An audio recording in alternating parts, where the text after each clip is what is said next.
Vice President Vance, Speaker Johnson, Senator Thune, Chief Justice Roberts, Justices of the United States Supreme Court, President Clinton, President Bush, President Obama, President Biden, Vice President Harris, and my fellow citizens. The golden age of America begins right now.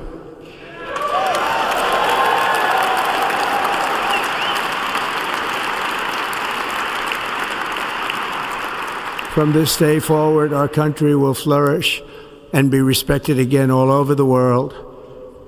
We will be the envy of every nation, and we will not allow ourselves to be taken advantage of any longer.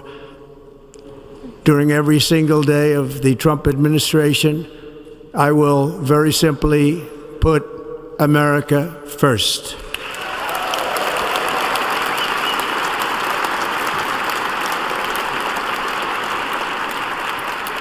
Our sovereignty will be reclaimed. Our safety will be restored. The scales of justice will be rebalanced. The vicious, violent, and unfair weaponization of the Justice Department and our government will end.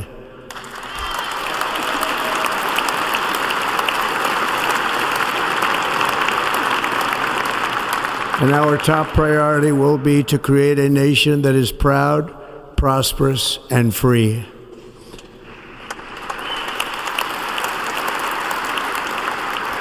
America will soon be greater, stronger, and far more exceptional than ever before.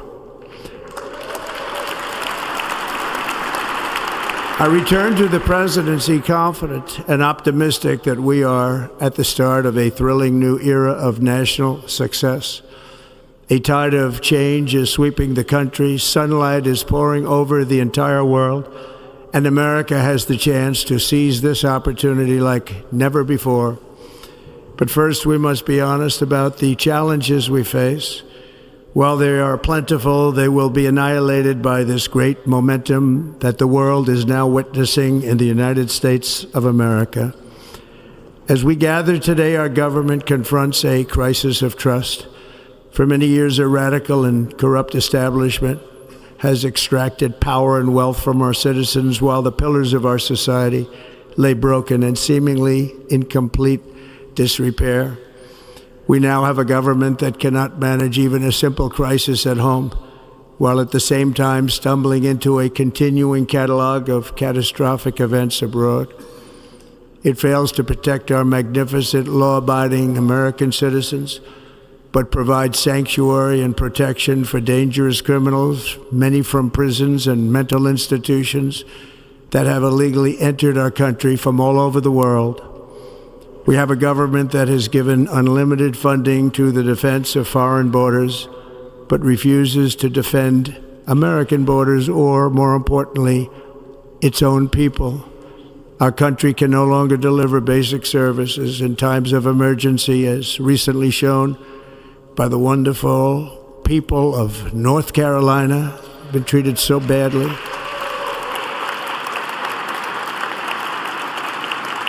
And other states who are still suffering from a hurricane that took place many months ago.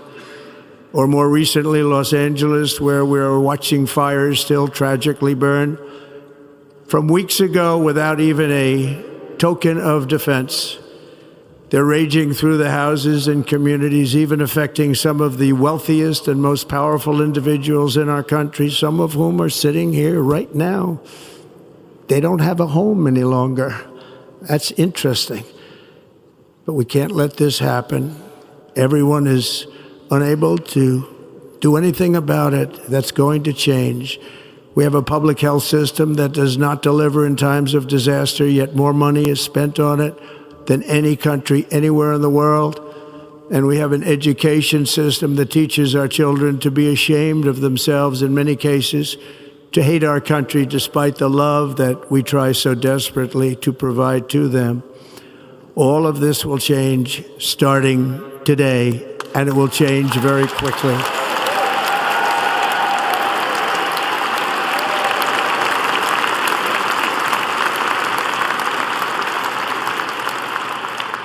My recent election is a mandate to completely and totally reverse a horrible betrayal and all of these many betrayals that have taken place, and to give the people back their faith, their wealth, their democracy, and indeed their freedom. From this moment on, America's decline is over.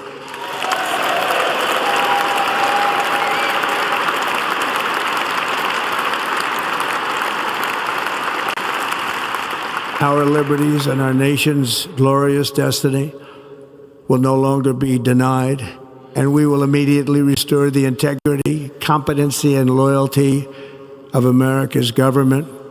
Over the past 8 years, I have been tested and challenged more than any president in our 250-year history, and I've learned a lot along the way. The journey to reclaim our republic has not been an easy one, that I can tell you. Those who wish to stop our cause have tried to take my freedom and indeed to take my life.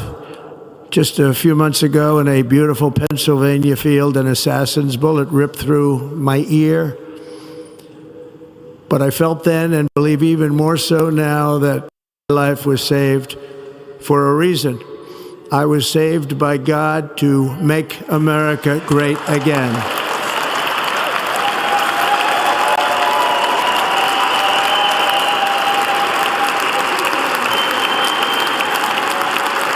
Thank you.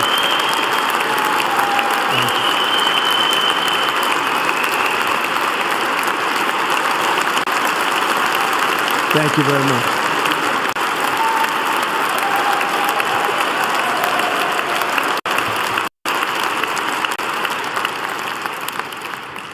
That is why each day under our administration of American patriots, we will be working to meet every crisis with dignity and power and strength.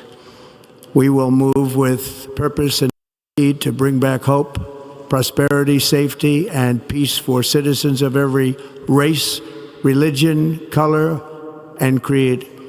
For American citizens, January 20th, 2025 is Liberation Day.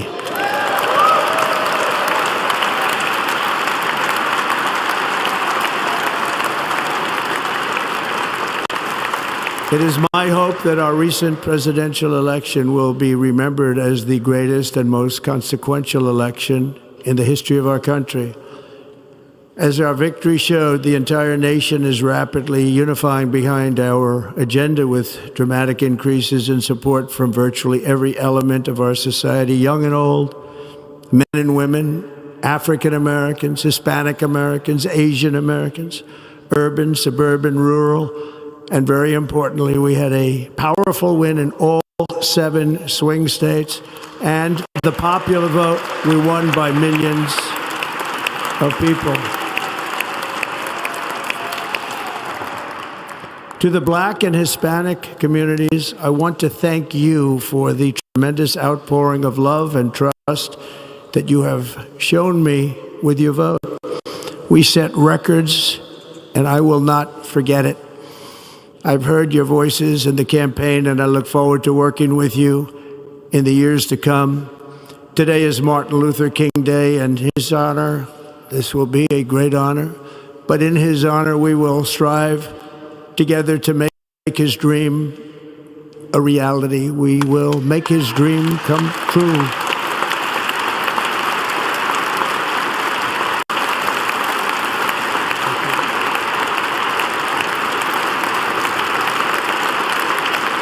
Thank you. Thank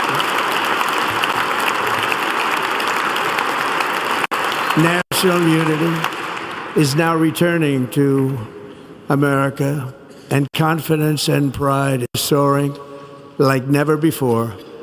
In everything we do, my administration will be inspired by a strong pursuit of excellence and unrelenting success.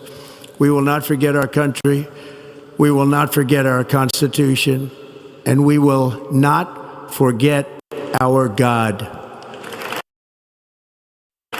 Can't do that.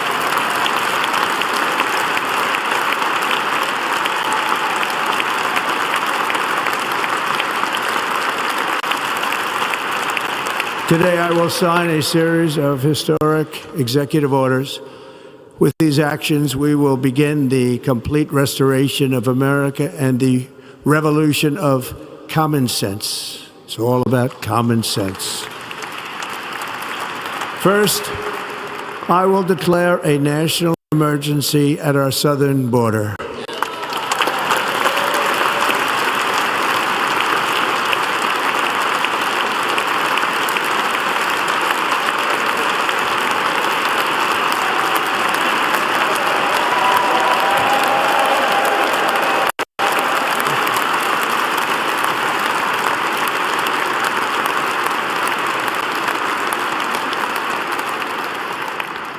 All illegal entry will immediately be halted, and we will begin the process of returning millions and millions of criminal aliens back to the places from which they came.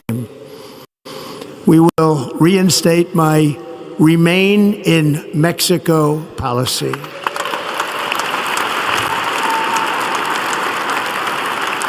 I will end the practice of catch and release.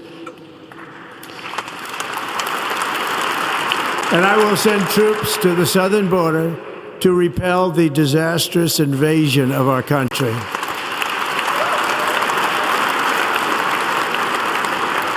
Under the orders I signed today, we will also be designating the cartels as foreign terrorist organizations.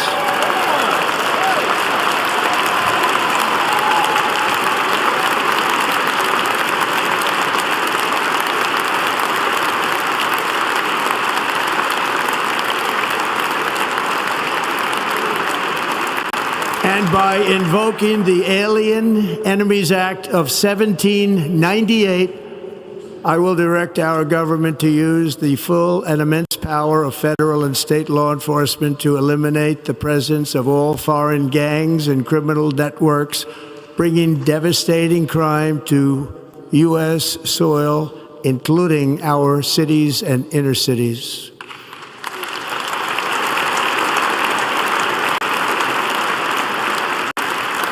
As Commander-in-Chief, I have no higher responsibility than to defend our country from threats and invasions, and that is exactly what I am going to do. We will do it at a level that nobody's ever seen before. Next, I will direct all members of my cabinet to marshal the vast powers at their disposal to defeat what was record inflation and rapidly bring down costs and prices.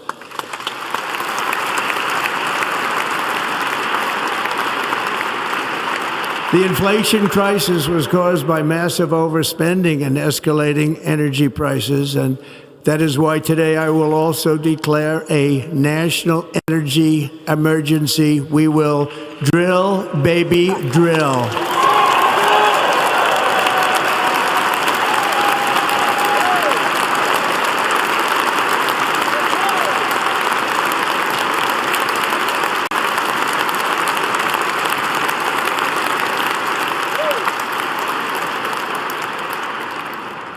America will be a manufacturing nation once again, and we have something that no other manufacturing nation will ever have, the largest amount of oil and gas of any country on earth, and we are going to use it. We're going to use it. We will bring prices down, fill our strategic reserves up again, right to the top, and export American energy all over the world. We will be a rich nation again, and it is that liquid gold under our feet that will help to do it. With my actions today, we will end the Green New Deal, and we will revoke the electric vehicle mandate, saving our auto industry and keeping my sacred pledge to our great American auto workers.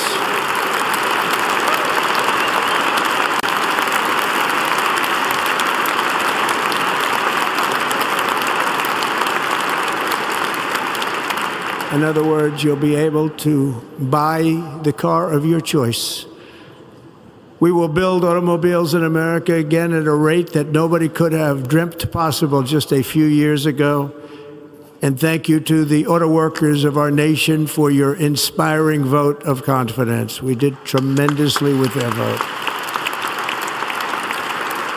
I will immediately begin the overhaul of our trade system to protect American workers and families. Instead of taxing our citizens to enrich other countries, we will tariff and tax foreign countries to enrich our citizens.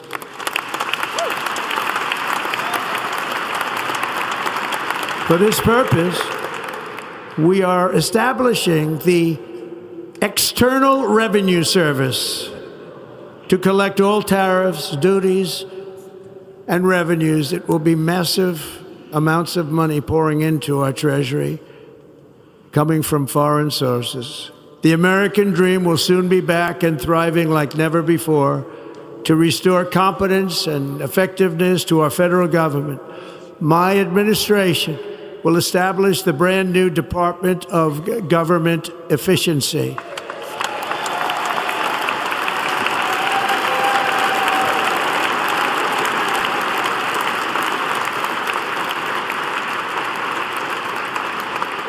After years and years of illegal and unconstitutional federal efforts to restrict free expression, I will also sign an executive order to immediately stop all government censorship and bring back free speech to America.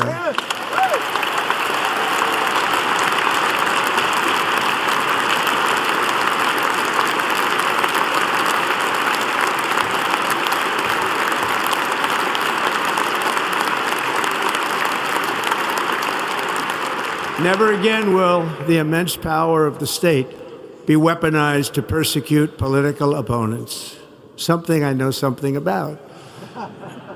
We will not allow that to happen. It will not happen again. Under my leadership, we will restore fair, equal, and impartial justice under the constitutional rule of law.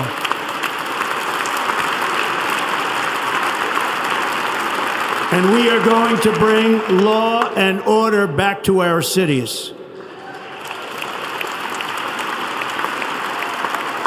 This week, I will also end the government policy of trying to socially engineer race and gender into every aspect of public and private life.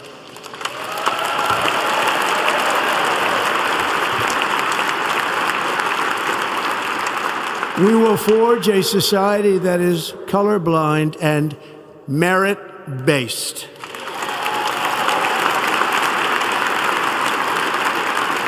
As of today, it will henceforth be the official policy of the United States government that there are only two genders, male and female.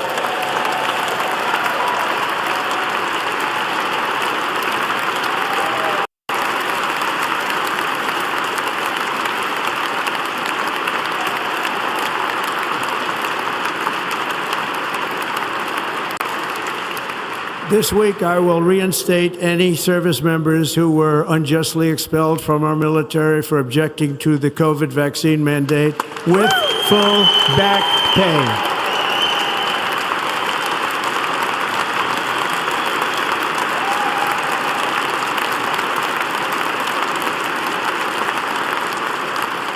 And I will sign an order to stop our warriors from being subjected to radical political theories and social experiments while on duty. It's going to end immediately. Our armed forces will be freed to focus on their sole mission, defeating America's enemies.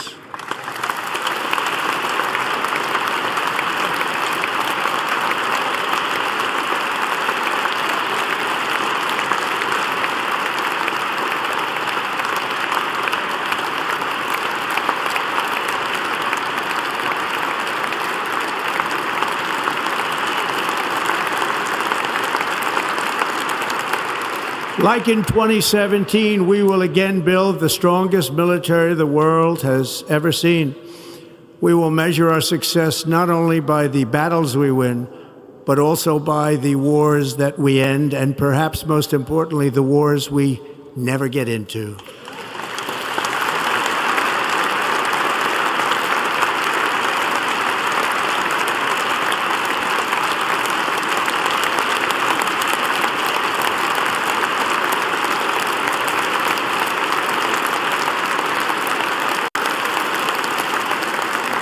My proudest legacy will be that of a peacemaker and unifier. That's what I want to be, a peacemaker and a unifier.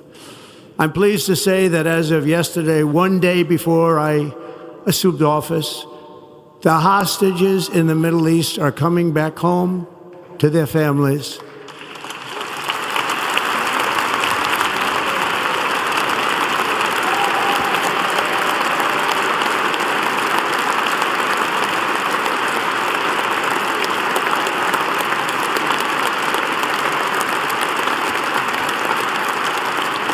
Thank you. America will reclaim its rightful place as the greatest, most powerful, most respected nation on earth, inspiring the awe and admiration of the entire world. A short time from now, we are going to be changing the name of the Gulf of Mexico to the Gulf of America, and we will restore the name of a great president, William McKinley, to Mount McKinley, where it should be and where it belongs.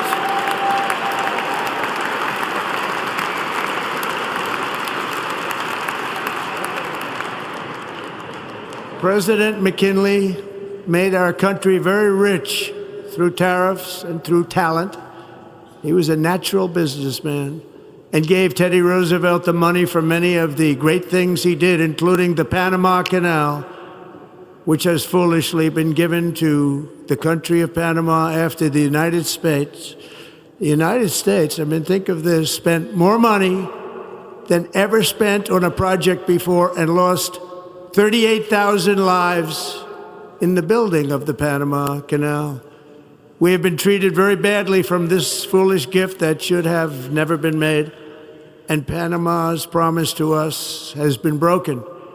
The purpose of our deal and the spirit of our treaty has been totally violated. American ships are being severely overcharged and not treated fairly in any way, shape, or form, and that includes the United States Navy. And above all, China is operating the Panama Canal, and we didn't give it to China, we gave it to Panama, and we're taking it back.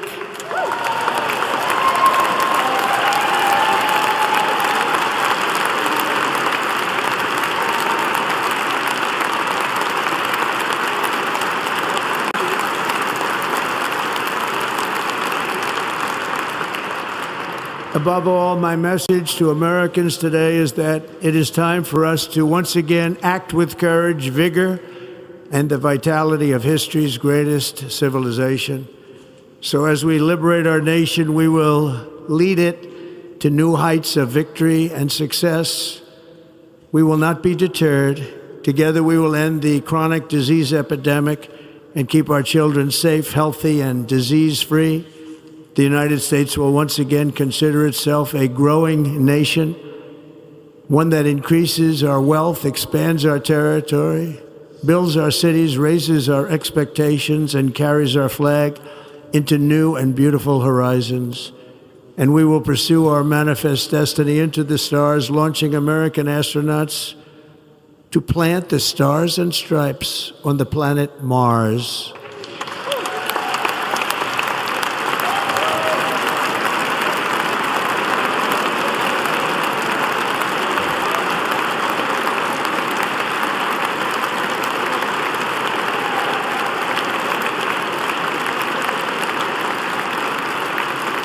Ambition is the lifeblood of a great nation, and right now our nation is more ambitious than any other. There's no nation like our nation. Americans are explorers, builders, innovators, entrepreneurs, and pioneers. The spirit of the frontier is written into our hearts. The call of the next great adventure resounds from within our souls. Our American ancestors turned a small group of colonies on the edge of a vast continent into a mighty republic of the most extraordinary citizens on earth. No one comes close. Americans pushed thousands of miles through a rugged land of untamed wilderness. They crossed deserts, scaled mountains, braved untold dangers, won the Wild West, ended slavery, rescued millions from tyranny, lifted billions from poverty, harnessed electricity, split the atom, launched mankind into the heavens, and put the universe of human knowledge into the palm of the human hand. If we work together, there is nothing we cannot do and no dream we cannot achieve. Many people thought it was impossible for me to stage such a historic political comeback. But as you see today, here I am. The American people have spoken.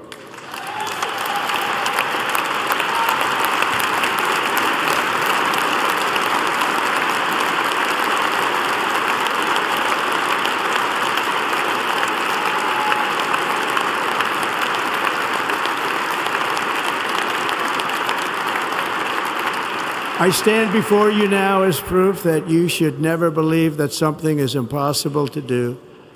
In America, the impossible is what we do best.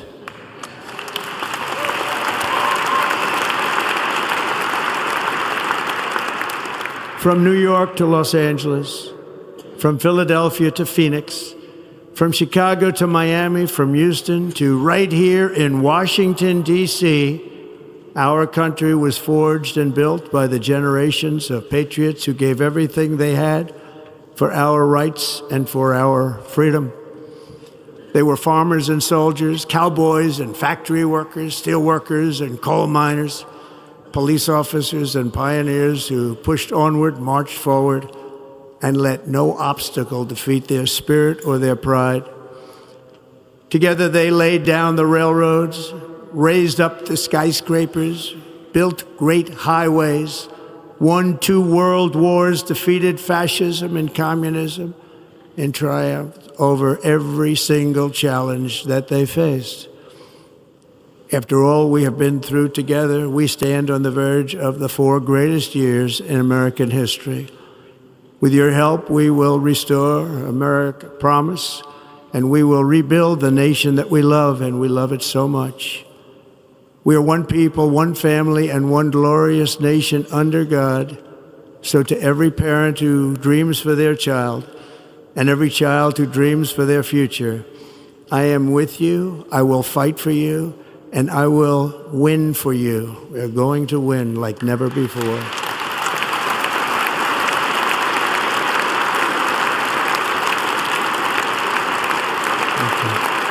Thank you.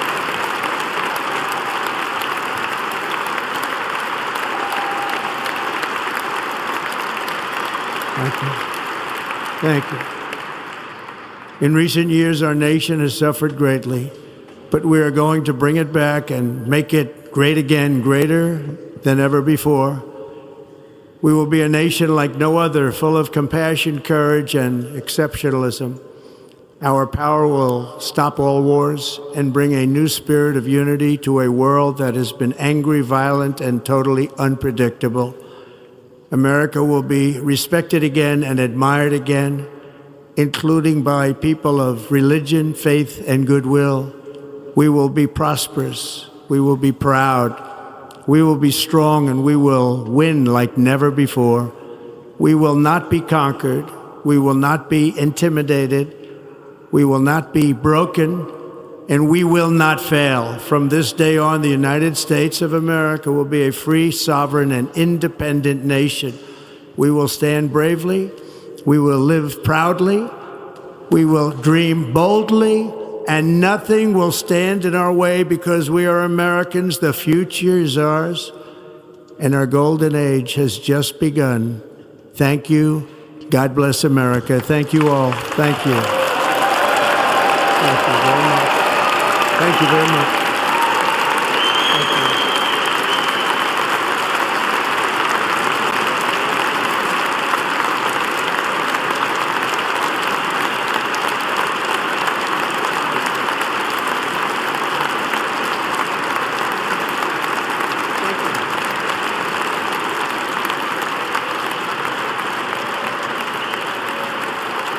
President Trump Trump, he was encouraging Congress this week to pass his newly unveiled health care plan. It's aimed at slashing costs for you and includes increased funding for rural areas as part of the big, beautiful bill. It will create more competition, more transparency. It will expand health savings accounts for all Americans and send money to health savings accounts instead of to big insurance companies. And Trump sent letters to 17 of the world's biggest prescription drug makers last week, calling on them to reduce prices on some products to much lower levels. The president wants these companies to provide the most favored nation drug pricing for Medicare, Medicaid, and commercial customers. Under this policy, drug makers would have to basically index some of their medications to the lowest drug price in these comparative countries. The president said, enough global freeloading. We should not be paying 3 times more for the exact same medication in the same box, made in the same factories. Moments ago, President Trump launched Trump RX. It allows you to bypass the middlemen of healthcare and purchase drugs directly from those who make these drugs. This is healthcare reform. If you want to see prices come down by 80-90%, not 1 or 2%, then this is the path we've got to go. Nobody was bold enough and had the fortitude to take it on until President Trump.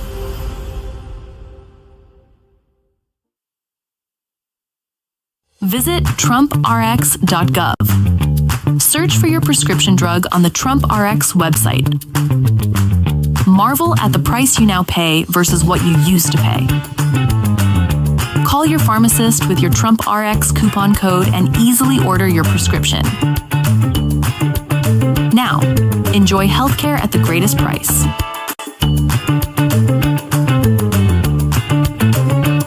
Having almost 20 million illegal immigrants come into our country has compromised our national security. These are not people here looking for a better life. If they had obeyed the law, stayed in their countries, and did it correctly, children wouldn't be dying. We are the face of why there is becoming change. I would just tell my daughter that I love her very much. I'm sure she's looking down, smiling, and saying, "Go, Mom." President Trump, thank you.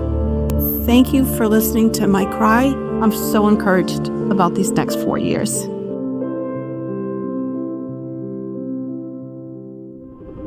The U.S. Navy has always been the iron will of a proud and mighty nation, pushing forward through the currents and through the spray of raging combat and the fog of naval war.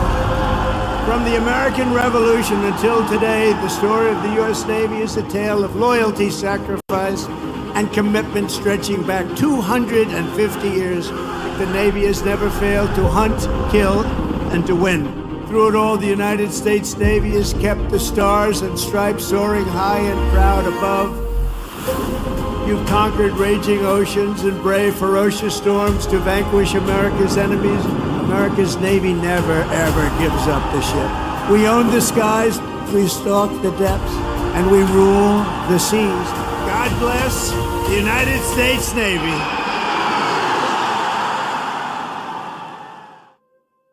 Please welcome the 79th U.S. Secretary of the Treasury, Scott Bessent. This year, we celebrate the 250th anniversary of the greatest nation on earth. Enter Trump account, the desire to empower our children and build a better America. By giving each newborn citizen a material stake, Trump accounts are a generational down payment on the American dream. I invite everyone to join us in this mission of making every American an asset owner. Thank you all for being here today. Speaker Johnson, Vice President Vance, the First Lady of the United States,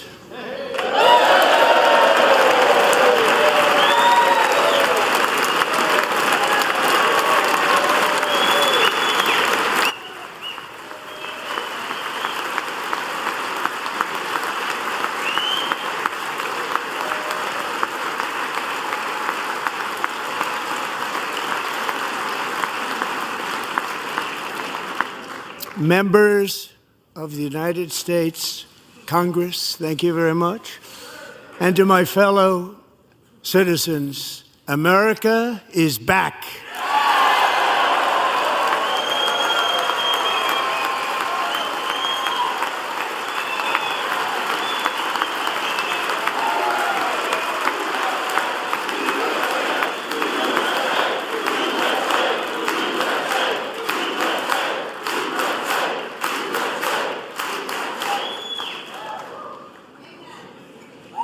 6 weeks ago, I stood beneath the dome of this Capitol and proclaimed the dawn of the golden age of America. From that moment on, it has been nothing but swift and unrelenting action to usher in the greatest and most successful era in the history of our country. We have accomplished more in 43 days than most administrations accomplished in 4 years or 8 years, and we are just getting started.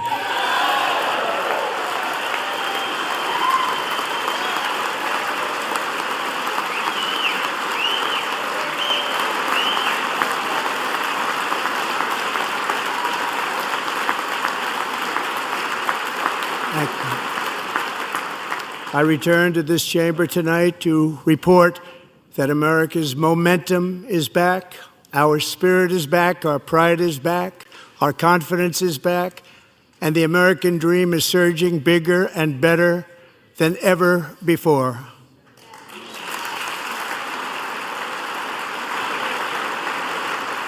The American dream is unstoppable, and our country is on the verge of a comeback, the likes of which the world has never witnessed and perhaps will never witness again.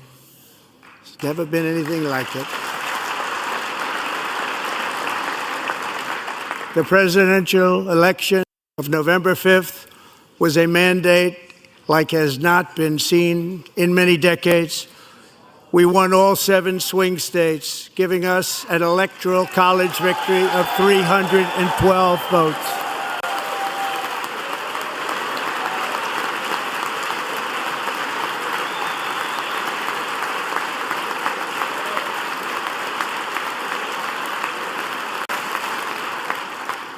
We won the popular vote by big numbers and won counties in our country.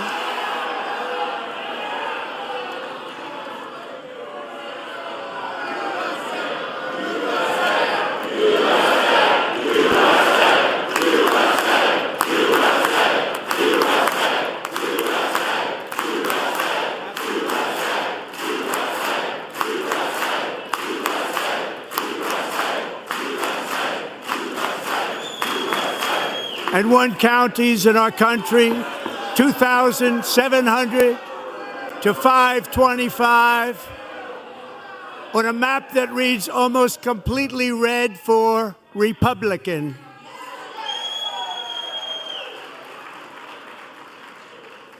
Now, for the first time in modern history, more Americans believe that our country is headed in the right direction than the wrong direction. In fact, it's an astonishing record, 27-point swing, the most ever.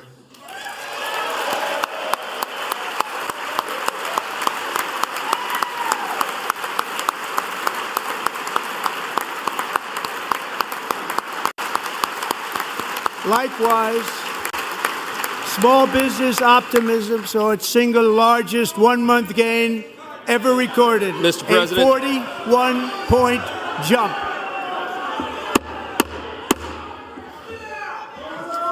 Members are directed to uphold and maintain decorum in the House and to cease any further disruptions. That's your warning.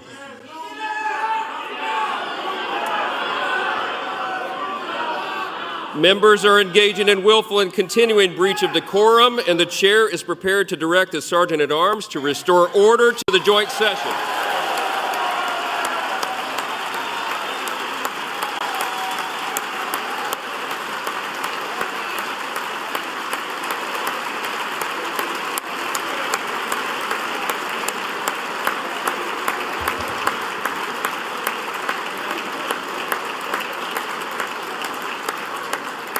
Mr. Green, take your seat.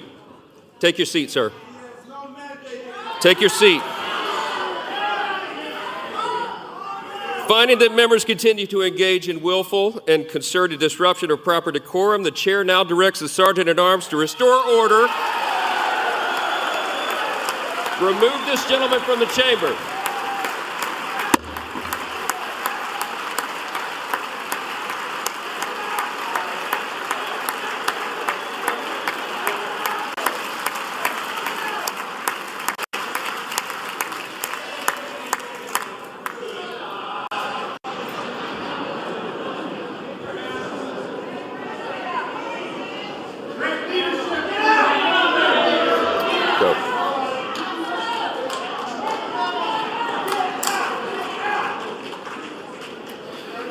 Members are directed to uphold and maintain decorum in the House.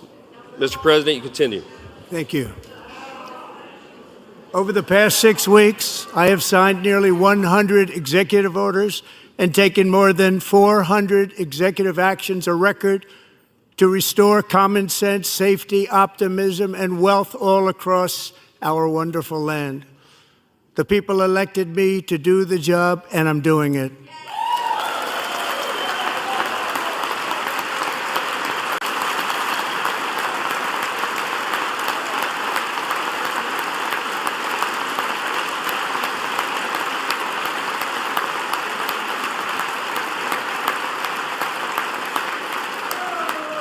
In fact, it has been stated by many that the first month of our presidency, it's our presidency, is the most successful in the history of our nation.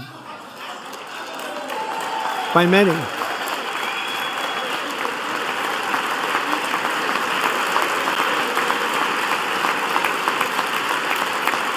And what makes it even more impressive is that, do you know who number 2 is?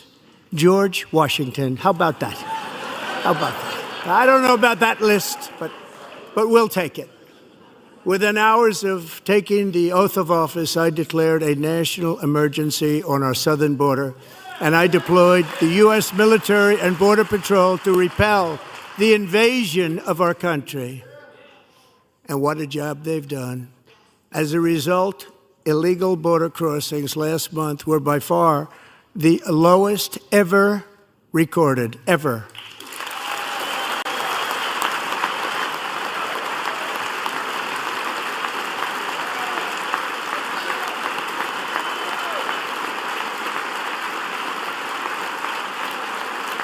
They heard my words and they chose not to come. Much easier that way. In comparison, under Joe Biden, the worst president in American history, there were hundreds of thousands of illegal crossings a month, and virtually all of them, including murderers, drug dealers, gang members, and people from mental institutions and insane asylums, were released into our country. Who would want to do that? This is my 5th such speech to Congress. And once again, I look at the Democrats in front of me, and I realize there is absolutely nothing I can say to make them happy or to make them stand or smile or applaud. Nothing I can do. I could find a cure to the most devastating disease, a disease that would wipe out entire nations, or announce the answers to the greatest economy in history, or the stoppage of crime to the lowest levels ever recorded.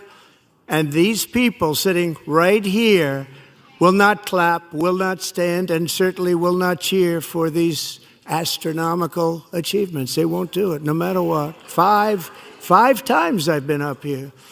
It's very sad, and it just shouldn't be this way.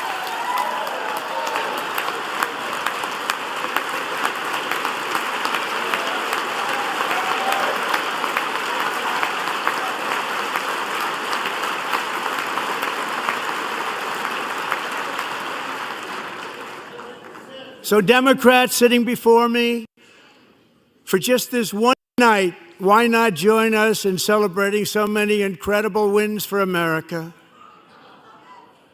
For the good of our nation, let's work together and let's truly make America great again.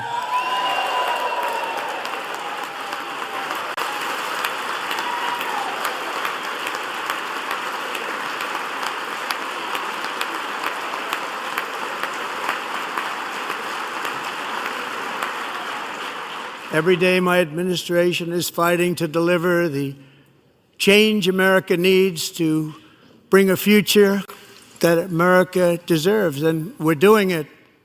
This is a time for big dreams and bold action.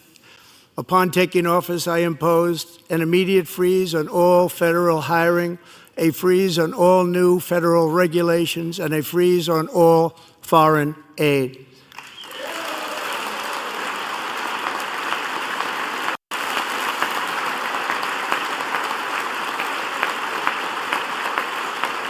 I terminated the ridiculous Green New Scam.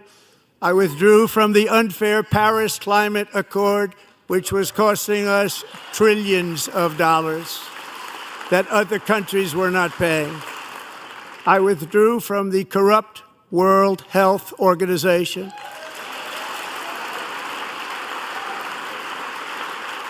And I also withdrew from the anti-American UN Human Rights Council.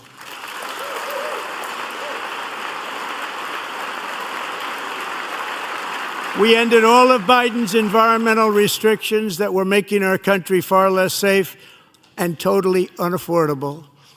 And importantly, we ended the last administration's insane electric vehicle mandate, saving our auto workers and companies from economic destruction.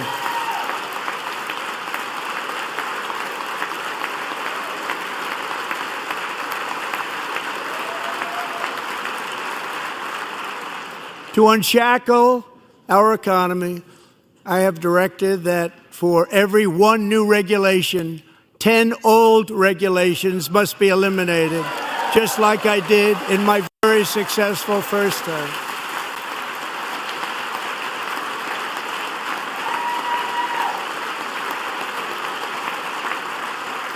And in that first term, we set records on ending unnecessary rules and regulations like no other president had done before.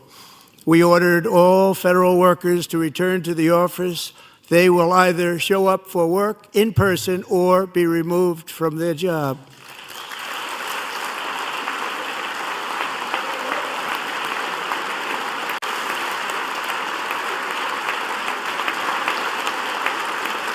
And we have ended weaponized government where, as an example, a sitting president is allowed to viciously prosecute his political opponent, like me.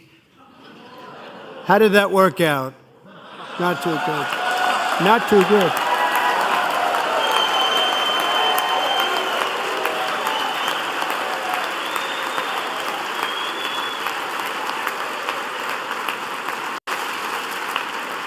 And I have stopped all government censorship and brought back free speech in America. It's back.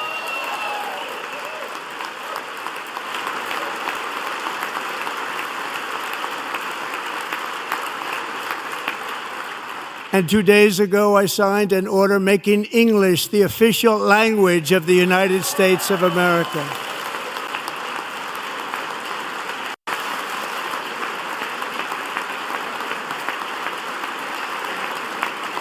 I renamed the Gulf of Mexico the Gulf of America.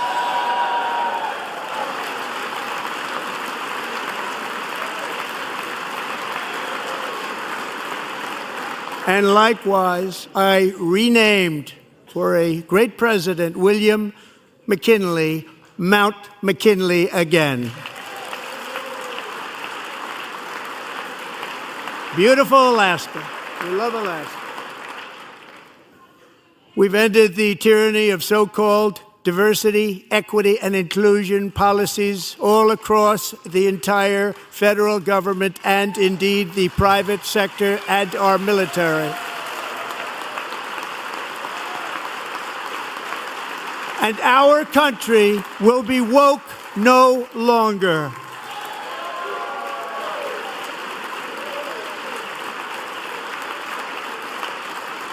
We believe that whether you are a doctor, an accountant, a lawyer, or an air traffic controller, you should be hired and promoted based on skill and competence, not race or gender.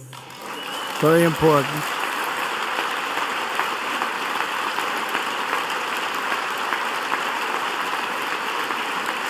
You should be hired based on merit. And the Supreme Court, in a brave and very powerful decision, has allowed us to do so. Thank you. Thank you very much. Thank you. We have removed the poison of critical race theory from our public schools, and I signed an order making it the official policy of the United States government that there are only two genders, male and female.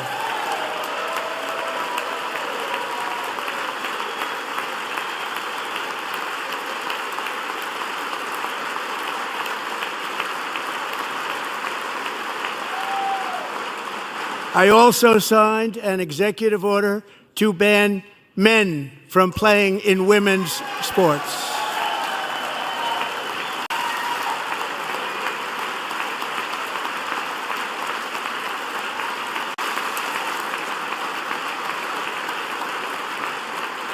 Three years ago, Peyton McNabb was an all-star high school athlete, one of the best, preparing for a future in college sports.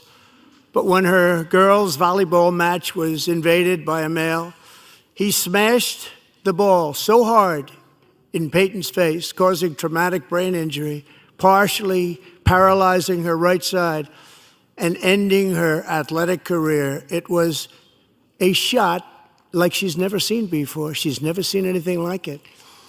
Peyton is here tonight in the gallery, and Peyton, from now on, schools will kick the men off the girls' team, or they will lose all federal funding.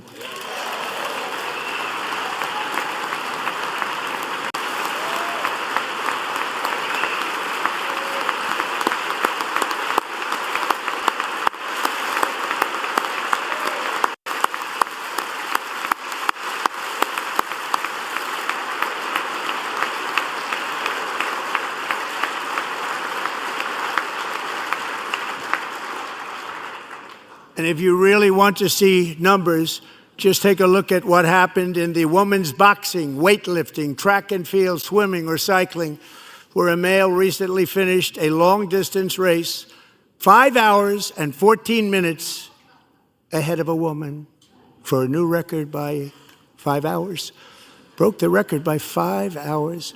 It's demeaning for women, and it's very bad for our country. We're not going to put up with it any longer.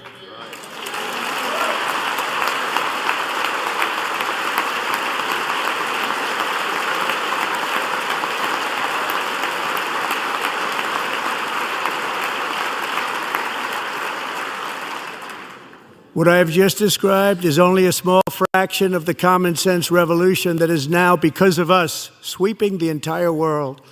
Common sense has become a common theme, and we will never go back. Never going to let that happen. Among my very highest priorities is to rescue our economy and get dramatic and immediate relief to working families. As you know, we inherited from the last administration an economic catastrophe and an inflation nightmare. Their policies drove up energy prices, pushed up grocery costs, and drove the necessities of life out of reach for millions and millions of Americans. They've never had anything like it. We suffered the worst inflation in 48 years, but perhaps even in the history of our country. They're not sure. As president, I'm fighting every day to reverse this damage and make America affordable again.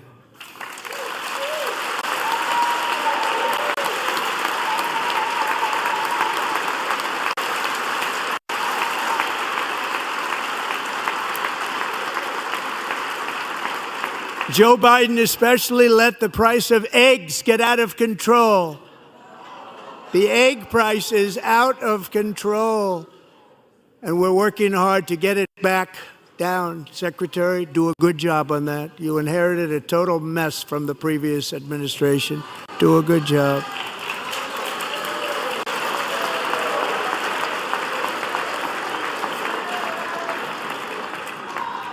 A major focus of our fight to defeat inflation is rapidly reducing the cost of energy. The previous administration cut the number of new oil and gas leases by 95%, slowed pipeline construction to a halt, and closed more than 100 power plants. We are opening up many of those power plants right now.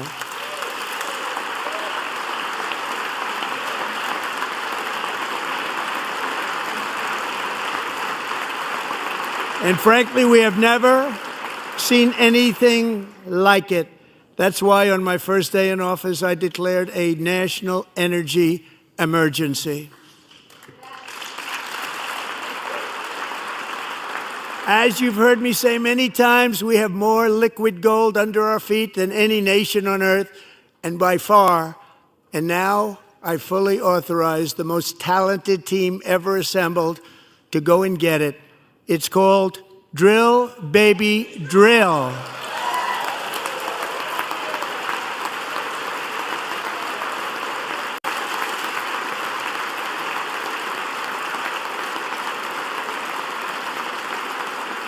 My administration is also working on a gigantic natural gas pipeline in Alaska, among the largest in the world, where Japan, South Korea, and other nations want to be our partner with investments of trillions of dollars each. There's never been anything like that one. It will be truly spectacular. It's all set to go. The permitting is gotten. And later this week, I will also take historic action to dramatically expand production of critical minerals and rare earths here in the USA.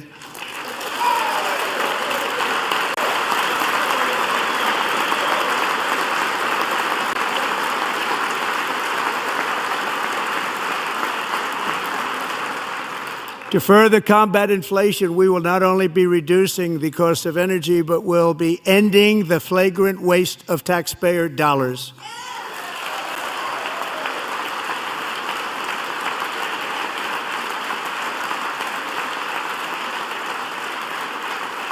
And to that end, I have created the brand new Department of Government Efficiency, GOGE. Perhaps you've heard of it. Perhaps.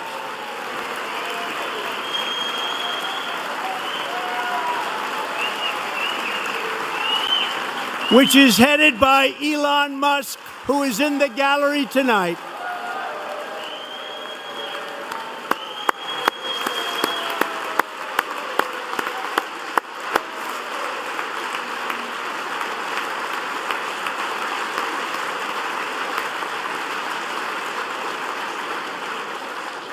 Thank you, Elon. He's working very hard. He didn't need this.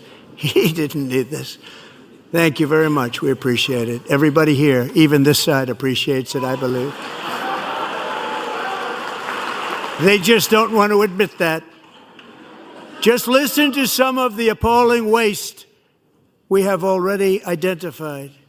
$22 billion from HHS to provide free housing and cars for illegal aliens. $45 million for diversity, equity, and inclusion scholarships in Burma. $40 million to improve the social and economic inclusion of sedentary migrants. Nobody knows what that is. $8 million to promote LGBTQI+ in the African nation of Lesotho, which nobody has ever heard of.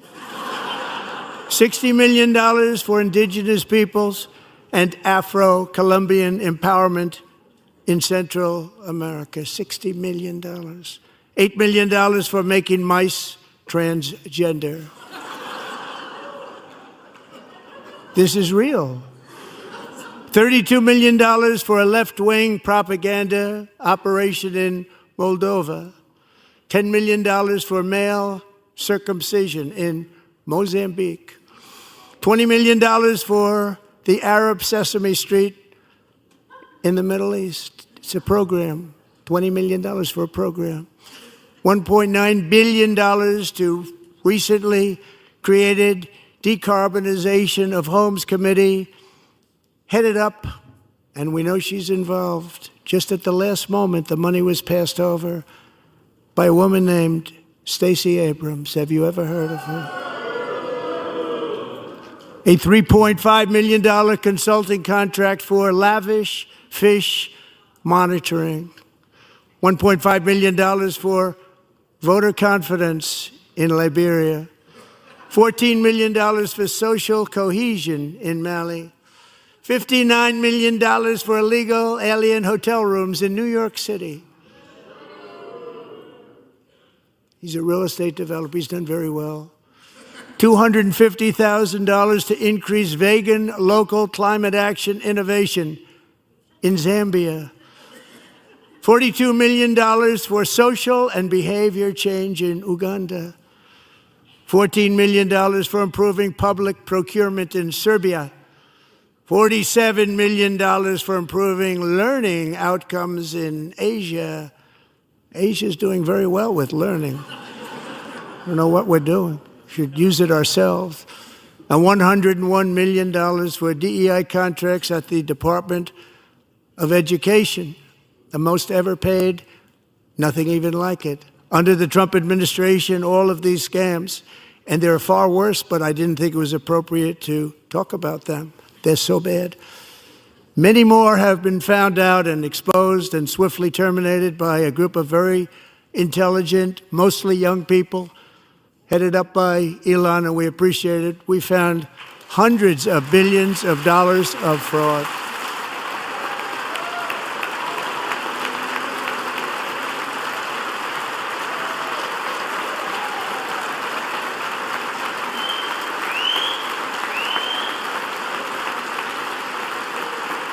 And we've taken back the money and reduced our debt to fight inflation and other things. Taken back a lot of that money. We got it just in time. This is just the beginning.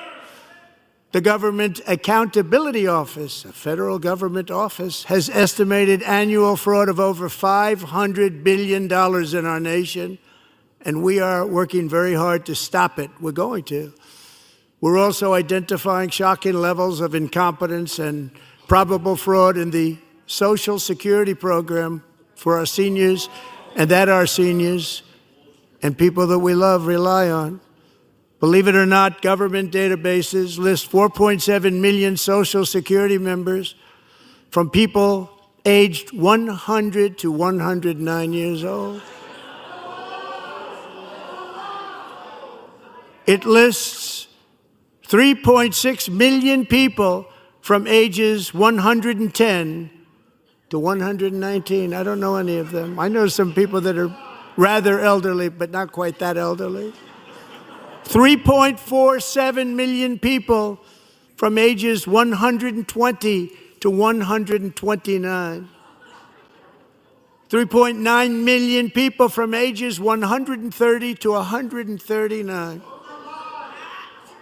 3.5 million people from ages 140 to 149.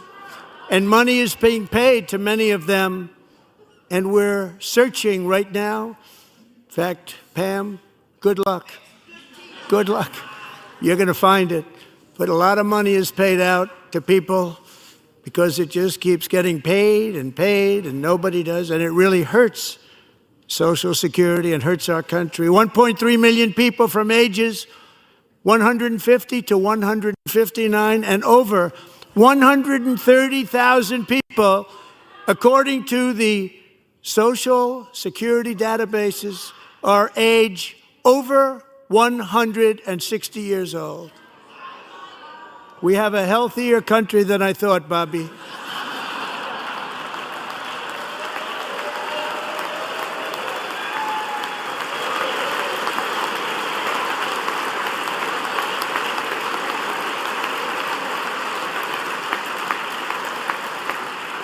Including, to finish, 1,039 people between the ages of 220 and 229, one person between the age of 240 and 249, and one person is listed at 360 years of age.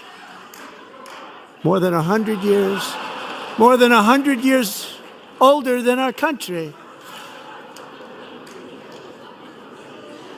But we're going to find out where that money's going, and it's not going to be pretty. By slashing all of the fraud, waste, and theft we can find, we will defeat inflation, bring down mortgage rates, lower car payments and grocery prices, protect our seniors, and put more money in the pockets of American families.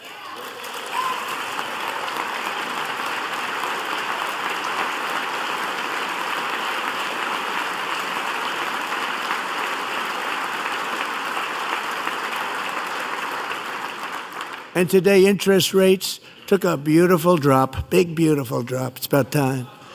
And in the near future, I want to do what has not been done in 24 years, balance the federal budget. We're going to balance it.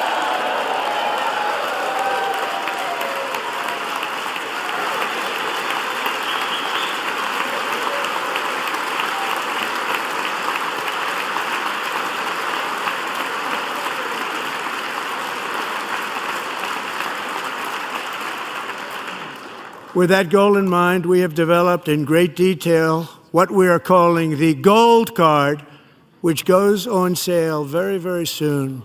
For $5 million, we will allow the most successful job-creating people from all over the world to buy a path to U.S. citizenship. It's like the green card, but better and more sophisticated. And these people will have to pay tax in our country. They won't have to pay tax from where they came. The money that they've made, you wouldn't want to do that, but they have to pay tax, create jobs. They'll also be taking people out of colleges and paying for them so that we can keep them in our country instead of having them being forced out. Number one, at the top school, as an example, being forced out and not being allowed to stay and create tremendous numbers of jobs and great success for a company out there. So while we take out the criminals, killers, traffickers, and child predators who are allowed to enter our country under the open border policy of these people, the Democrats, the Biden administration, the open border insane policies that you've allowed to destroy our country, we will now bring in brilliant, hardworking, job-creating people. They're going to pay a lot of money, and we're going to reduce our debt with that money.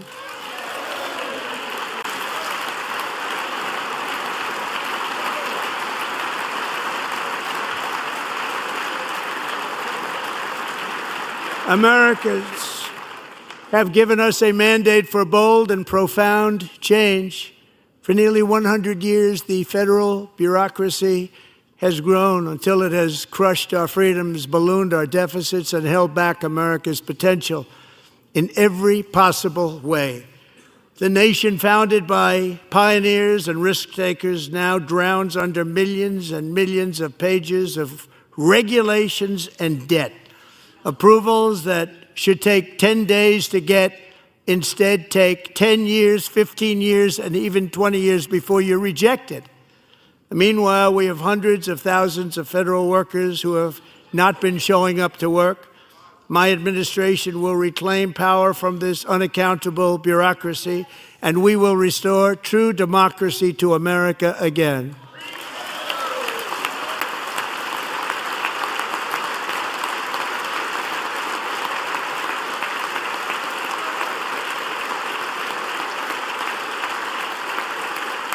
And any federal bureaucrat who resists this change will be removed from office immediately. Because we are draining the swamp. It's very simple. And the days of rule by unelected bureaucrats are over.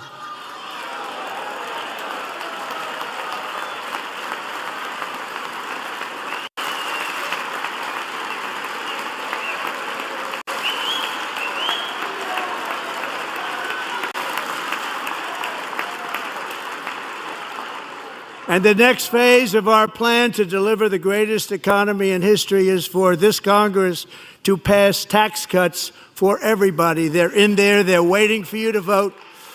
And I'm sure that the people on my right, I don't mean the Republican right, but my right here, I'm sure you're going to vote for those tax cuts, because otherwise I don't believe the people will ever vote you into office. So I'm doing you a big favor by telling you that. But I know this group is going to be voting for the tax.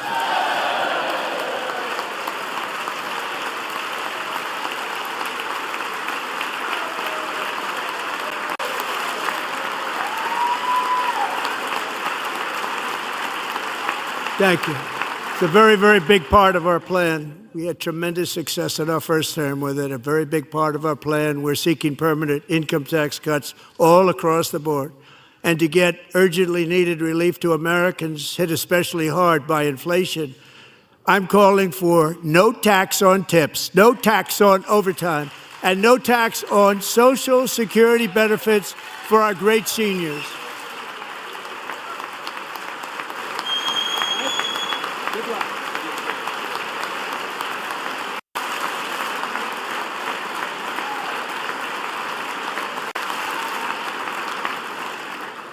And I also want to make interest payments on car loans tax deductible, but only if the car is made in America.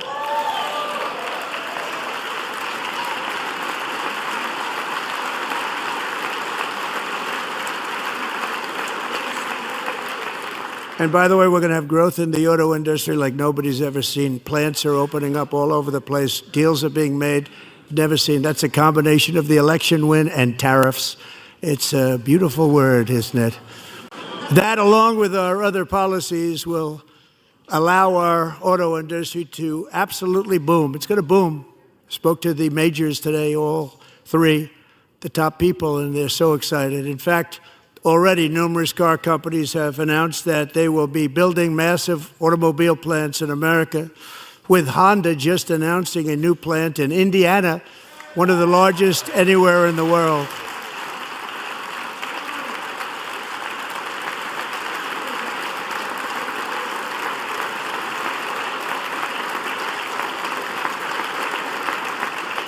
And this has taken place since our great victory on November 5th, a date which will hopefully go down as one of the most important in the history of our country.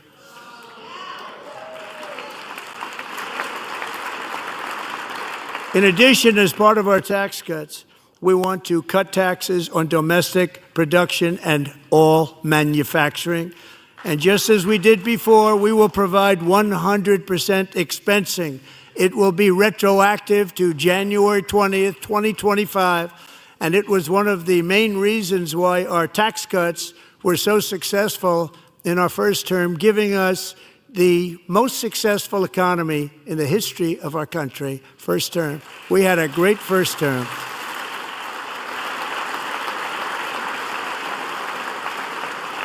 If you don't make your product in America, however, under the Trump administration, you will pay a tariff, and in some cases, a rather large one. Other countries have used tariffs against us for decades, and now it's our turn to start using them against those other countries. On average, the European Union, China, Brazil, India, Mexico, and Canada, have you heard of them? And countless other nations charge us tremendously higher tariffs than we charge them. It's very unfair. India charges us auto tariffs higher than 100%. China's average tariff on our products is twice what we charge them. And South Korea's average tariff is 4 times higher. Think of that, 4 times higher. And we give so much help militarily and in so many other ways to South Korea. But that's what happens. This is happening by friend and foe. This system is not fair to the United States and never was. And so on April 2nd, I wanted to make it April 1st, but I didn't want to be accused of April Fool's Day. That's not, just one day cost us a lot of money. But we're going to do it in April. I'm a very superstitious person. April 2nd, reciprocal tariffs kick in. And whatever they tariff us, other countries, we will tariff them. That's reciprocal, back and forth. Whatever they tax us, we will tax them. If they do non-monetary tariffs to keep us out of their market, then we will do non-monetary barriers to keep them out of our market. There's a lot of that, too. They don't even allow us in their market. We will take in trillions and trillions of dollars and create jobs like we have never seen before. I did it with China and I did it with others, and the Biden administration couldn't do anything about it because there was so much money they couldn't do anything about it. We have been ripped off for decades by nearly every country on earth, and we will not let that happen any longer.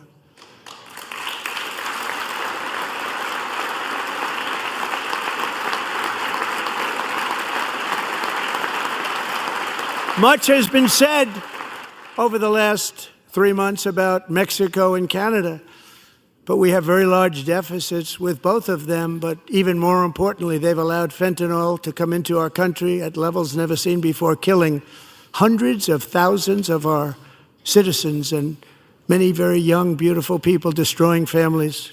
Nobody's ever seen anything like it. They are, in effect, receiving subsidies of hundreds of billions of dollars. We pay subsidies to Canada and to Mexico of hundreds of billions of dollars, and the United States will not be doing that any longer. We're not going to do it any longer.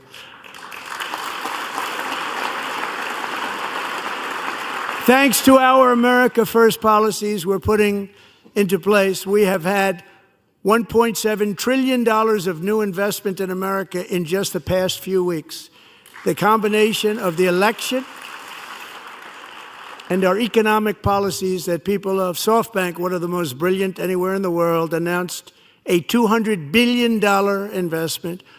OpenAI and Oracle, Larry Ellison, announced $500 billion investment, which they wouldn't have done if Kamala had won. Apple announced $500 billion investment.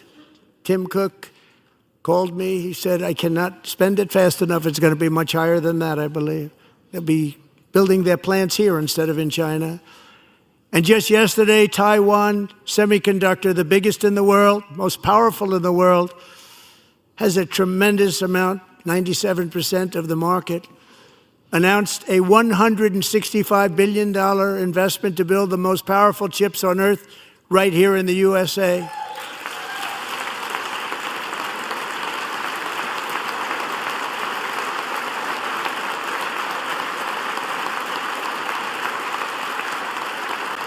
And we're not giving them any money. Your CHIPS Act is a horrible, horrible thing. We give hundreds of billions of dollars, and it doesn't mean a thing. They take our money and they don't spend it. All that meant to them, we're giving them no money. All that was important to them was they didn't want to pay the tariffs, so they came and they're building, and many other companies are coming. We don't have to give them money. We just want to protect our businesses and our people.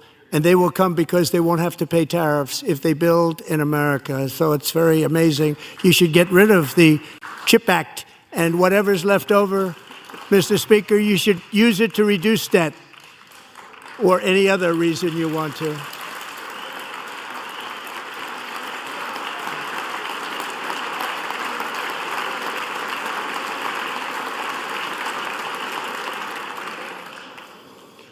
Our new trade policy will also be great for the American farmer. I love the farmer. Who will now be selling into our home market, the USA, because nobody is going to be able to compete with you. Because there's goods that come in from other countries and companies. They're really in a bad position in so many different ways. They're uninspected. They may be very dirty and disgusting, and they come in and they pour in, and they hurt our American farmers. The tariffs will go on agricultural product coming into America, and our farmers, starting on April 2nd, it may be a little bit of an adjustment period. We had that before when I made the deal with China, $50 billion of purchases, and I said, just bear with me, and they did. They did. Probably have to bear with me again, and this will be even better. That was great. The problem with it was that Biden didn't enforce it. He didn't enforce it. $50 billion of purchases, and we were doing great, but Biden did not enforce it, and it hurt our farmers. But our farmers are going to have a field day right now. So to our farmers, have a lot of fun. I love you too. I love you too. It's all going to happen.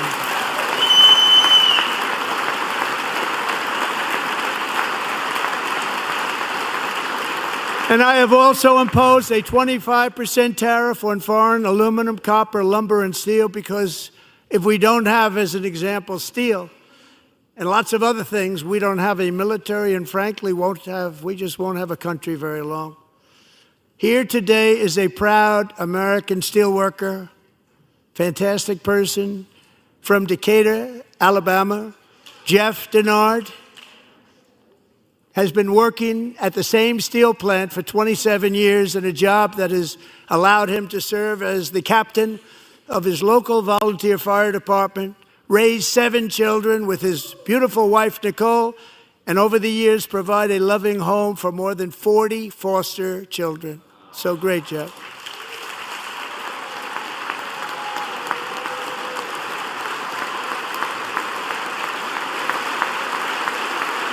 Thank you, Jeff. Thank you, Jeff.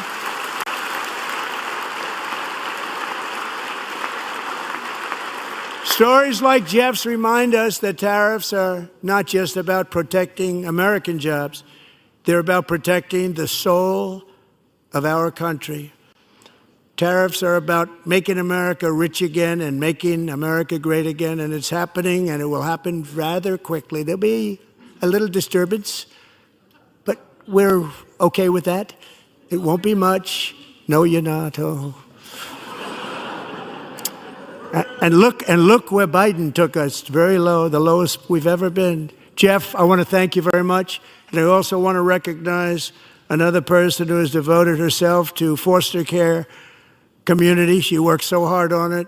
A very loving person, our magnificent First Lady of the United States.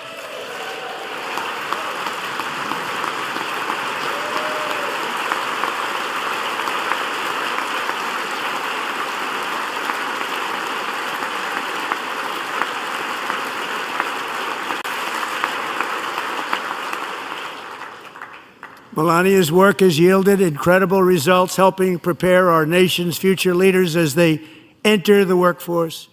Our First Lady is joined by two impressive young women, very impressive. Haley Ferguson, who benefited from the First Lady's Fostering the Future initiative and is poised to complete her education and become a teacher. And Elliston Berry, who became a victim of an illicit deepfake image produced by a peer. With Elliston's help, the Senate just passed the Take It Down Act, and this is so important. Thank you very much, John. John Thune, thank you. Stand up, John. Thank you, John.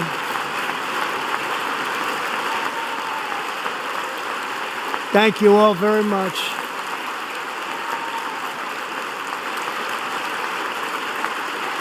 Thank you. And thank you to John Thune and the Senate. Great job. To criminalize the publication of such images online is a terrible, terrible thing. And once it passes the House, I look forward to signing that bill into law. Thank you. And I'm going to use that bill for myself, too, if you don't mind. Because nobody gets treated worse than I do online. Nobody. That's great. Thank you very much to the Senate. Thank you.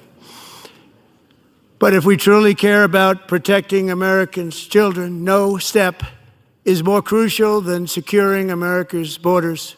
Over the past 4 years, 21 million people poured into the United States. Many of them were murderers, human traffickers, gang members, and other criminals from the streets of dangerous cities all throughout the world.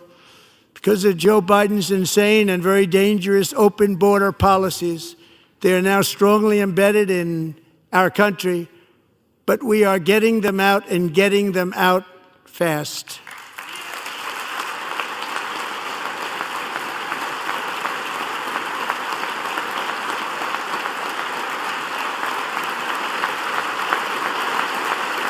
And I want to thank Tom Homan and Christy. I want to thank you and Paul of Border Patrol.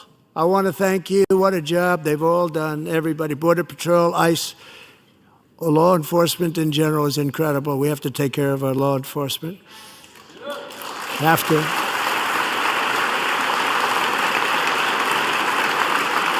Last year,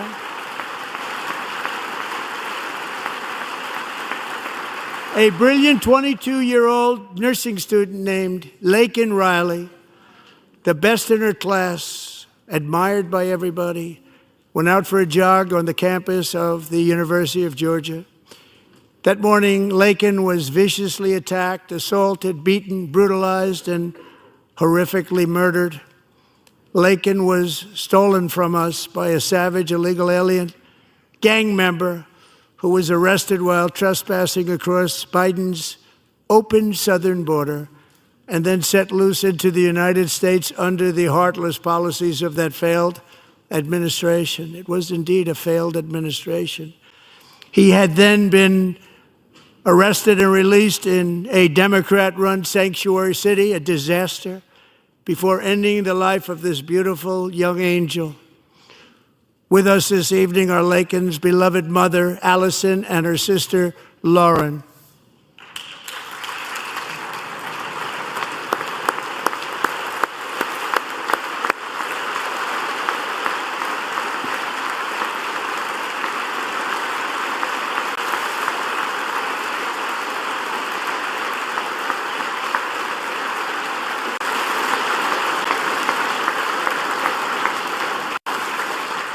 Last year, I told Laken's grieving parents that we would ensure their daughter would not have died in vain.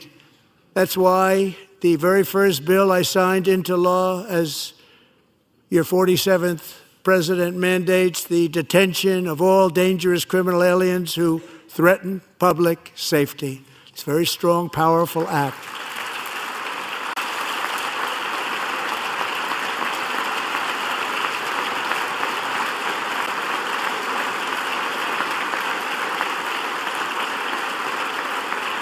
It's called the Laken-Riley Act. So Allison and Lauren, America will never, ever forget our beautiful Laken Hope Riley.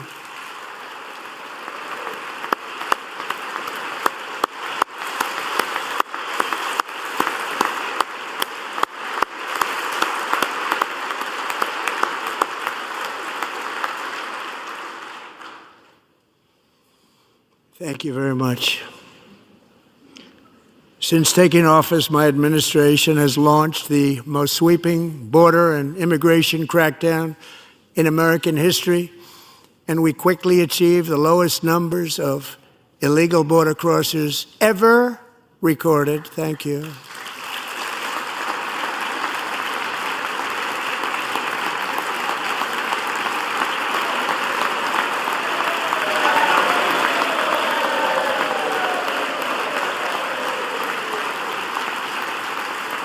The media and our friends in the Democrat Party kept saying we needed new legislation, we must have legislation to secure the border.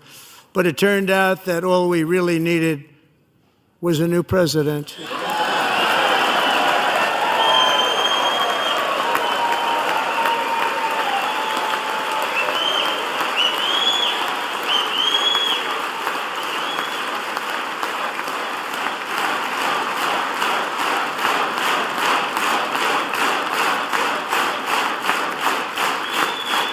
Thank you.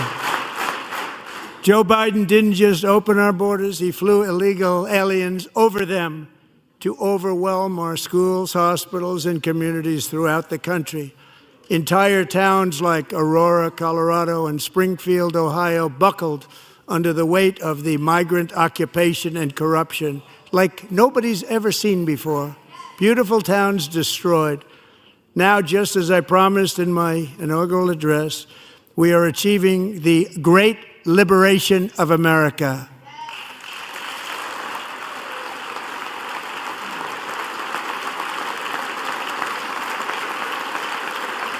But there still is much work to be done. Here tonight is a woman I have gotten to know, Alexis Nungari from Houston. Wonderful woman. Last June, Alexis's 12-year-old daughter, her precious Jocelyn, walked to a nearby convenience store. She was kidnapped, tied up, assaulted for 2 hours under a bridge, and horrifically murdered. Arrested and charged with this heinous crime are 2 illegal alien monsters from Venezuela, released into America by the last administration through their ridiculous open border. The death of this beautiful 12-year-old girl and the agony of her mother and family touched our entire nation greatly. Alexis, I promised that we would always remember your daughter, your magnificent daughter, and earlier tonight I signed an order keeping my word to you. One thing I have learned about Jocelyn is that she loved animals so much. She loved nature. Across Galveston Bay, from where Jocelyn lived in Houston, you will find a magnificent national wildlife refuge, a pristine, peaceful, 34,000-acre sanctuary for all of God's creatures on the edge of the Gulf of America. Alexis, moments ago, I formally renamed that refuge in loving memory of your beautiful daughter, Jocelyn. So, Mr. Vice President, if you would, may I have the order?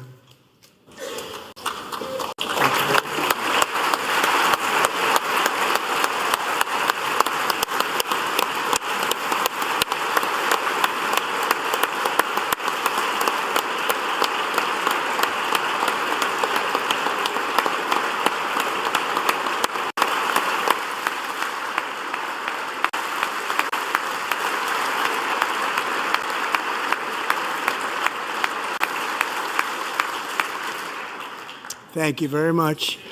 All three savages charged with Jocelyn and Lakin's murders were members of the Venezuelan prison gang, the toughest gang, they say, in the world, known as Tren de Aragua.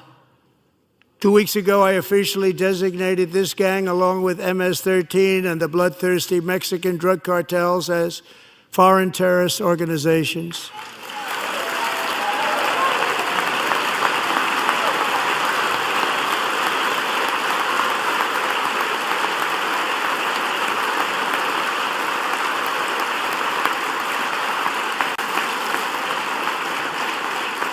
They are now officially in the same category as ISIS, and that's not good for them. Countless thousands of these terrorists were welcomed into the U.S. by the Biden administration. But now every last one will be rounded up and forcibly removed from our country, or, if they're too dangerous, put in jails, standing trial in this country, because we don't want them to come back ever. With us this evening is a warrior on the front lines of that battle, Border Patrol Agent Roberto Ortiz. Great guy.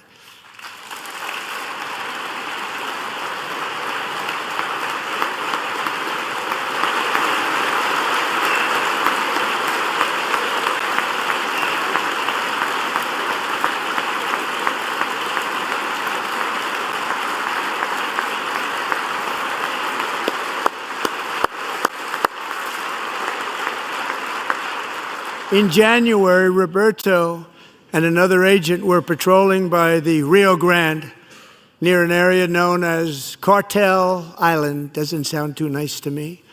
When heavily armed gunmen started shooting at them, Roberto saw that his partner was totally exposed, at great danger, and he leapt into action, returning fire and providing crucial seconds for his fellow agent to seek safety, just barely.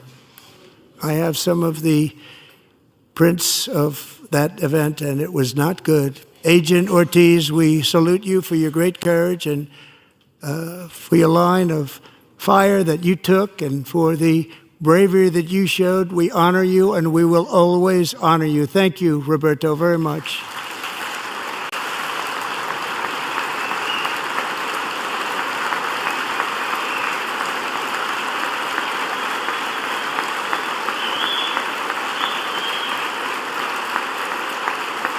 Thank you, Roberto.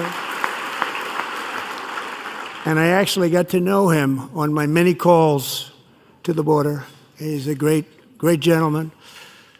The territory to the immediate south of our border is now dominated entirely by criminal cartels that murder, rape, torture, and exercise total control. They have total control over a whole nation, posing a grave threat to our national security. The cartels are waging war on America, and it's time for America to wage war on the cartels, which we are doing.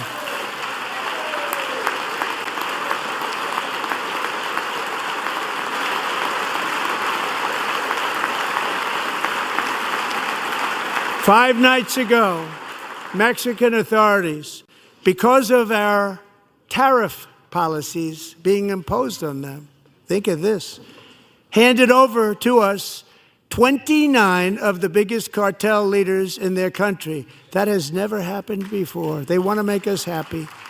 First time ever.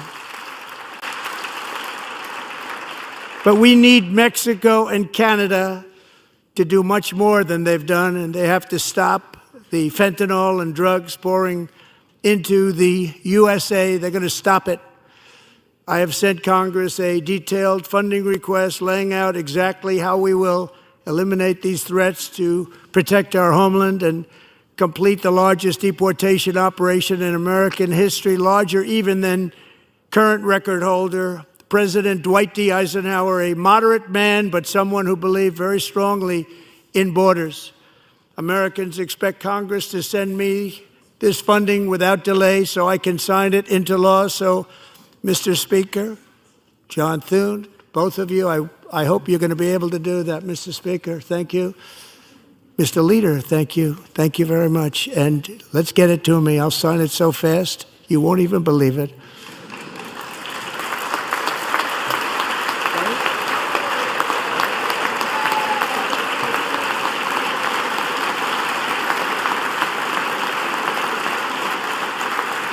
And as we reclaim our sovereignty, we must also bring back law and order to our cities and towns.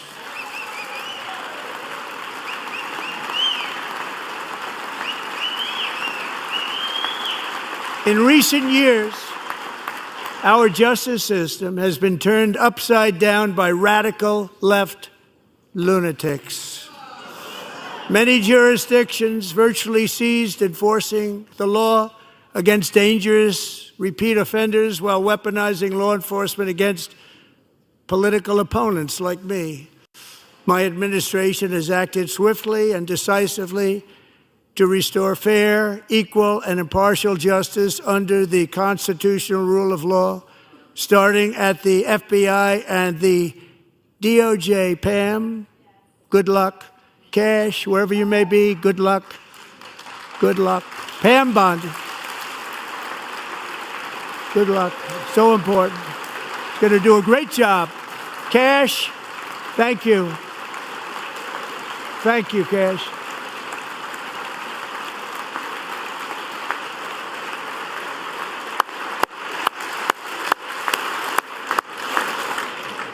They've already started very strong. They're going to do a fantastic job. You're going to be very proud of them. We're also once again giving our police officers the support, protection, and respect they so dearly deserve. They have to get it. They have such a hard, dangerous job, but we're going to make it less dangerous.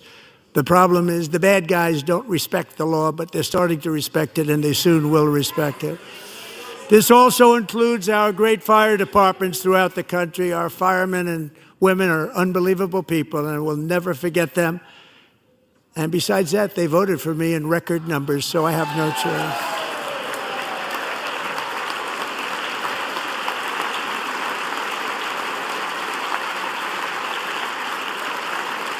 One year ago this month, 31-year-old New York police officer Jonathan Diller, unbelievably wonderful person and a great officer, was gunned down at a traffic stop on Long Island. I went to his funeral. The vicious criminal charged with his murder had 21 prior arrests, and they were rough arrests, too. He was a real bad one. The thug in the seat next to him had 14 prior arrests and went by the name of Killer. He was Killer. He killed other people, they say, a lot of them. I attended Officer Diller's service, and when I met his wife and one-year-old son, Ryan, it was very inspirational, actually. His widow's name is Stephanie, and she is here tonight. Stephanie, thank you very much, Stephanie. Thank you very much.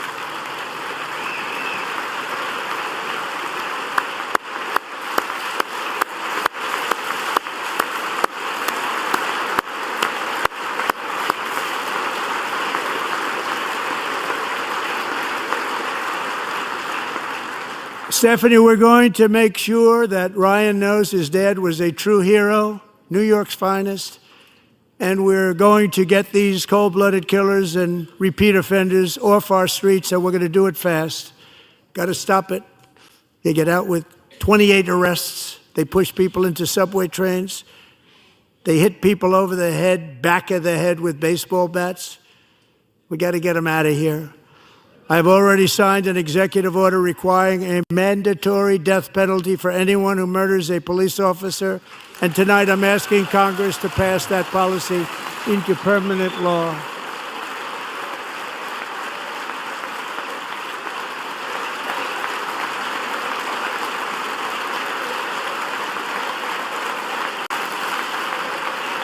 I'm also asking for a new crime bill getting tough on repeat offenders while enhancing protections for America's police officers so they can do their jobs without fear of their lives being totally destroyed. They don't want to be killed. We're not going to let them be killed. Joining us in the gallery tonight is a young man who truly loves our police. His name is DJ Daniel. He is 13 years old, and he has always dreamed of becoming a police officer.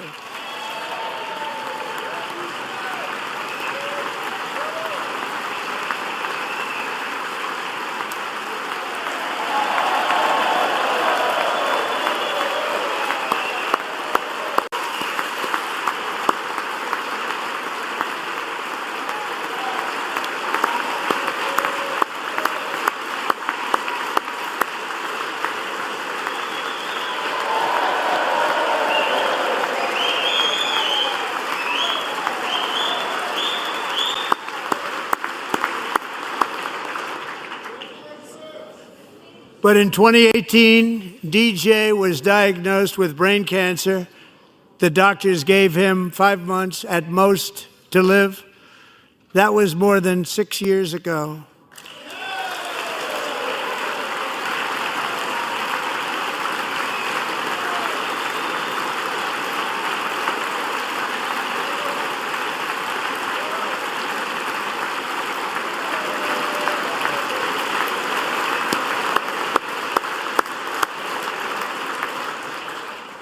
Since that time, DJ and his dad have been on a quest to make his dream come true, and DJ has been sworn in as an honorary law enforcement officer, actually a number of times. The police love him, the police departments love him. And tonight, DJ, we're going to do you the biggest honor of them all. I am asking our new Secret Service Director, Sean Curran, to officially make you an agent of the United States Secret Service.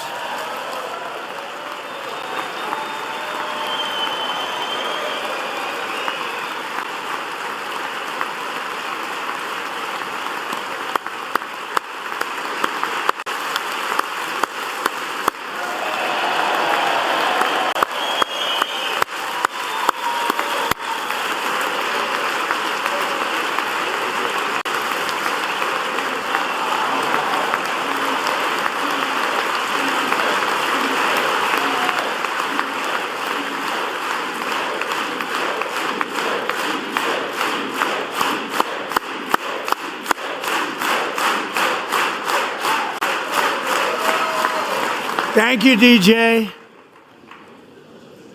DJ's doctors believe his cancer likely came from a chemical he was exposed to when he was younger. Since 1975, rates of child cancer have increased by more than 40%.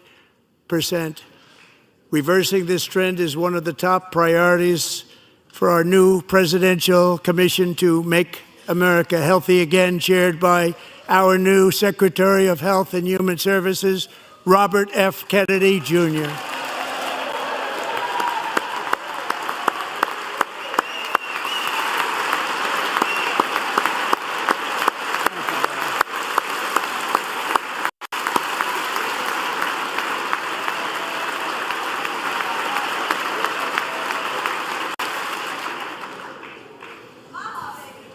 With the name Kennedy, you would have thought everybody over here would have been cheering. How quickly they forget.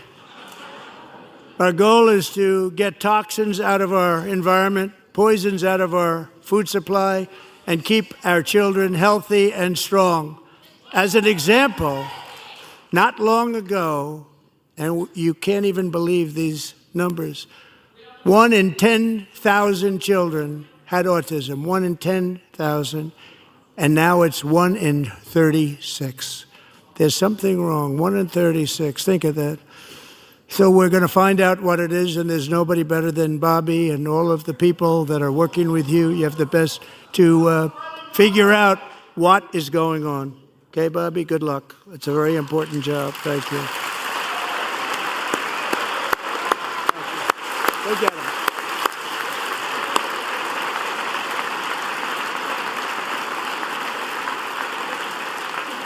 Thank you.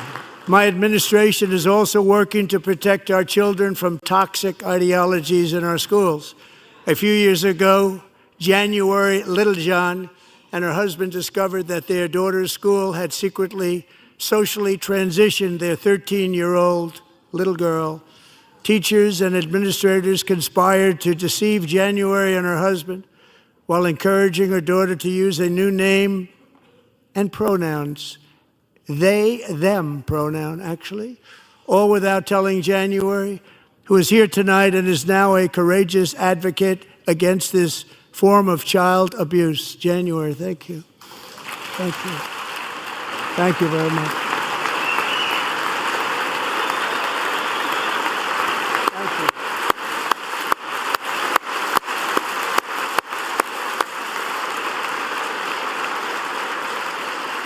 Thank you. Stories like this are why, shortly after taking office, I signed an executive order banning public schools from indoctrinating our children with transgender ideology.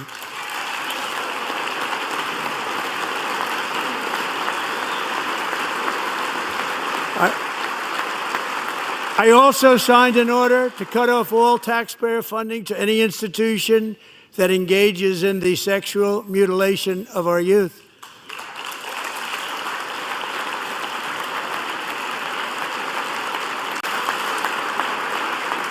And now I want Congress to pass a bill permanently banning and criminalizing sex changes on children and forever ending the lie that any child is trapped in the wrong body.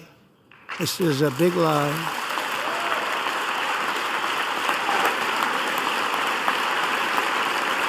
And our message to every child in America is that you are perfect exactly the way God made you.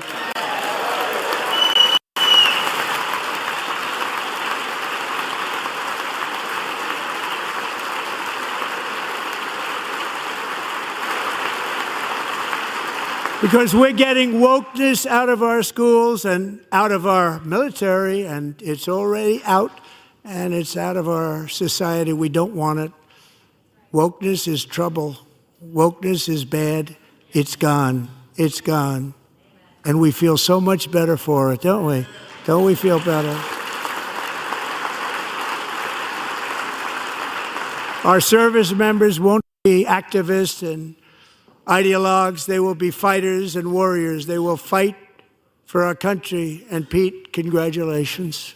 Secretary of Defense, congratulations.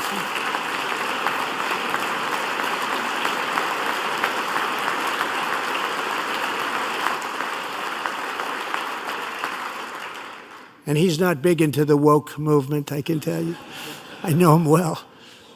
I am pleased to report that in January, the U.S. Army had its single best recruiting month in 15 years, and that all armed services are having among the best recruiting results ever in the history of our services.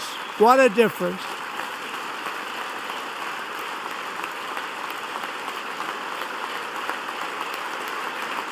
And you know, it was just a few months ago where the results were exactly the opposite. We couldn't recruit anywhere. We couldn't recruit. Now we're having the best results just about that we've ever had. What a tremendous turnaround. It's really a beautiful thing to see. People love our country again. It's very simple. They love our country, and they love being in our military again.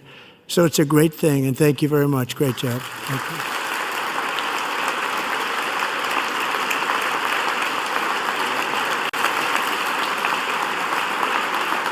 We're joined tonight by a young man, Jason Hartley, who knows the weight of that call of duty. Jason's father, grandfather, and great-grandfather all wore the uniform. Jason tragically lost his dad, who was also a Los Angeles County Sheriff's deputy when he was just a boy, and now he wants to carry on the family legacy of service. Jason is a senior in high school, a 6-letter varsity athlete, a really good athlete, they say, a brilliant student with a 4.46, that's good, GPA. And his greatest dream is to attend the U.S. Military Academy at West Point.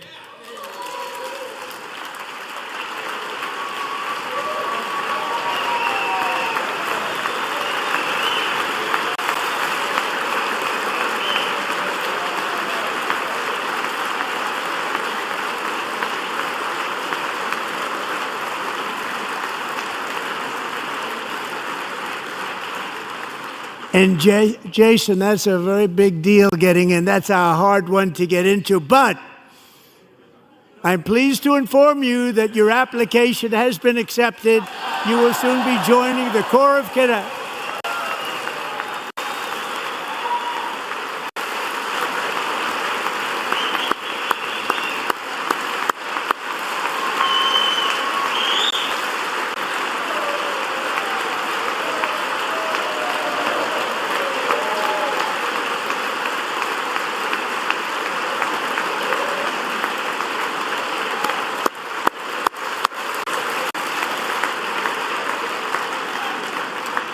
Thank you. Jason, you're going to be on the long gray line, Jason. As Commander-in-Chief, my focus is on building the most powerful military of the future. As a first step, I'm asking Congress to fund a state-of-the-art Golden Dome missile defense shield to protect our homeland, all made in the USA.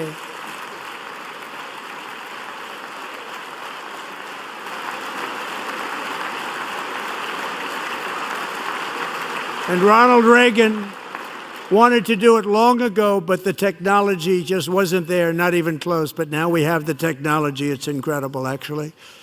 And other places, they have it. Israel has it. Other places have it. And the United States should have it too, right, Tim, right? They should have it too. So I want to thank you. But it's a very, very important. This is a very dangerous world. We should have it. We want to be protected, and we're going to protect our citizens like never before. To boost our defense industrial base, we are also going to resurrect the American shipbuilding industry, including commercial shipbuilding and military shipbuilding.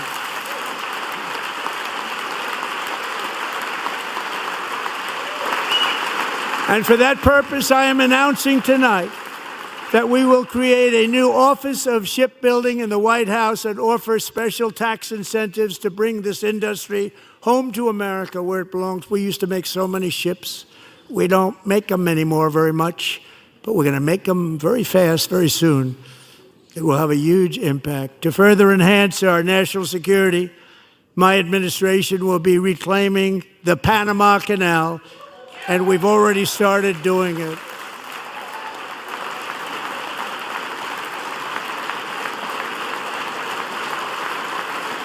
Just today, a large American company announced they are buying both ports around the Panama Canal and lots of other things having to do with the Panama Canal and a couple of other canals.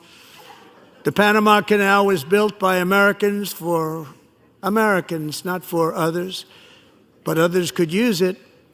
But it was built at tremendous cost of American blood and treasure. 38,000 workers died building the Panama Canal.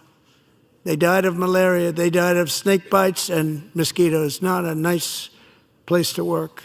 They paid them very highly to go there, knowing there was a 25% chance that they would die. The most expensive project also that was ever built in our country's history, if you bring it up to modern day costs. It was given away by the Carter administration for $1. But that agreement has been violated very severely. We didn't give it to China. We gave it to Panama, and we're taking it back.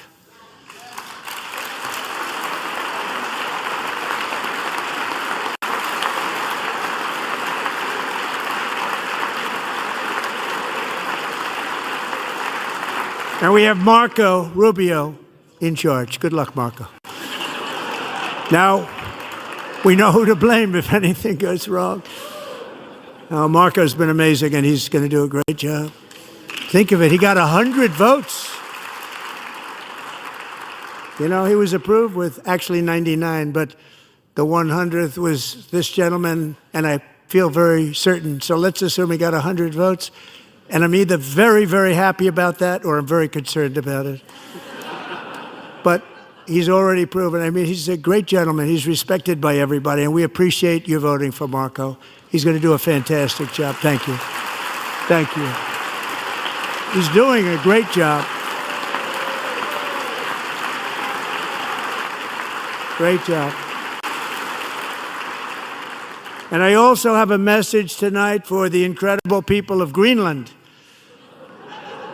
We strongly support your right to determine your own future. And if you choose, we welcome you into the United States of America. We need Greenland for national security and even international security, and we're working with everybody involved to try and get it. But we need it really for international world security, and I think we're going to get it. One way or the other, we're going to get it. We will keep you safe. We will make you rich, and together we will take Greenland to heights like you have never thought possible before. It's a very small population, but very, very large piece of land and very, very important for military security. America is once again standing strong against the forces of radical Islamic terrorism. 3.5 years ago, ISIS terrorists killed 13 American service members and countless others in the Abbey Gate bombing during the disastrous and incompetent withdrawal from Afghanistan. Not that they were withdrawing, it was the way they withdrew. Perhaps the most embarrassing moment in the history of our country. Tonight, I am pleased to announce that we have just apprehended the top terrorist responsible for that atrocity, and he is right now on his way here to face the swift sword of American justice.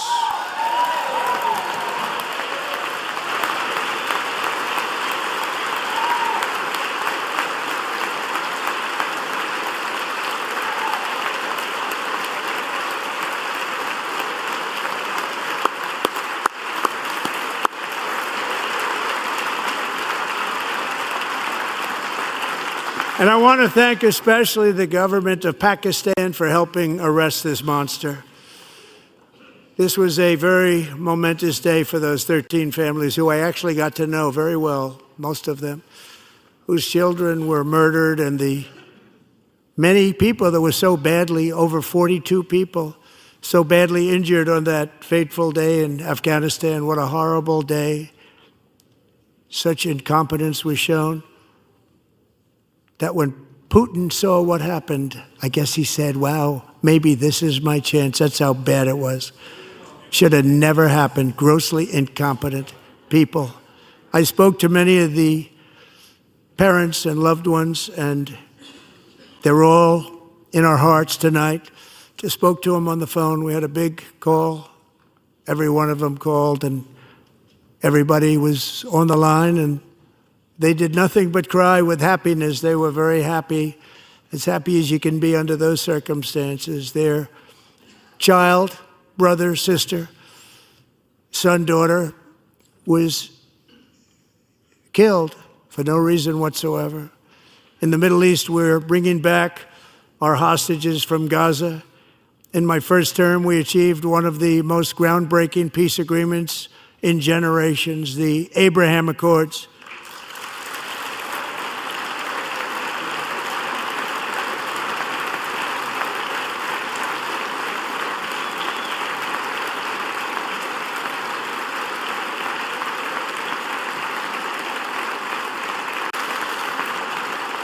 And now we're going to build on that foundation to create a more peaceful and prosperous future for the entire region. A lot of things are happening in the Middle East. People have been talking about that so much lately with everything going on with Ukraine and Russia. But a lot of things are happening in the Middle East. It's a rough neighborhood, actually. I'm also working tirelessly to end the savage conflict in Ukraine. Millions of Ukrainians and Russians have been needlessly killed or wounded in this horrific and brutal conflict with no end in sight. The United States has sent hundreds of billions of dollars to support Ukraine's defense with no security, with no anything.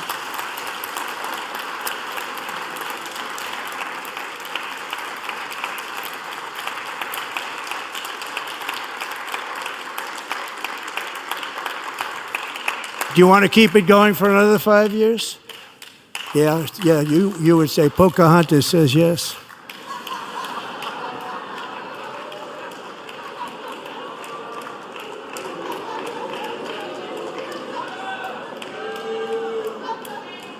$2,000 people are being killed every single week. More than that. They're Russian young people. They're Ukrainian young people. They're not Americans.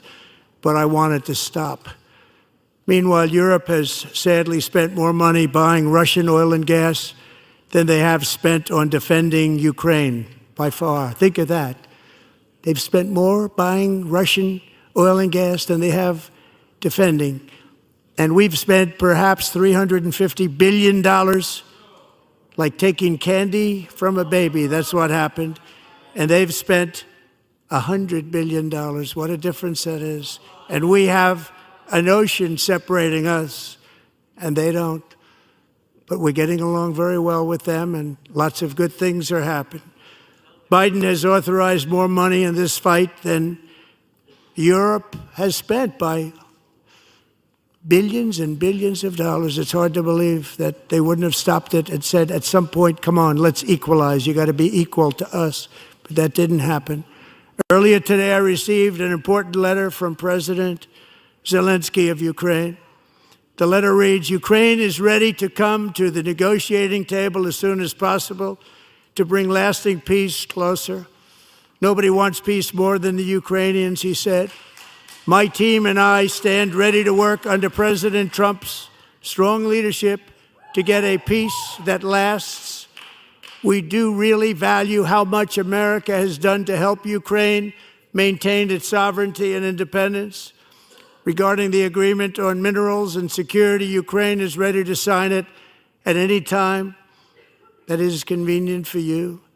I appreciate that he sent this letter, just got it a little while ago. Simultaneously, we've had serious discussions with Russia and have received strong signals that they are ready for peace. Wouldn't that be beautiful? Wouldn't that be beautiful?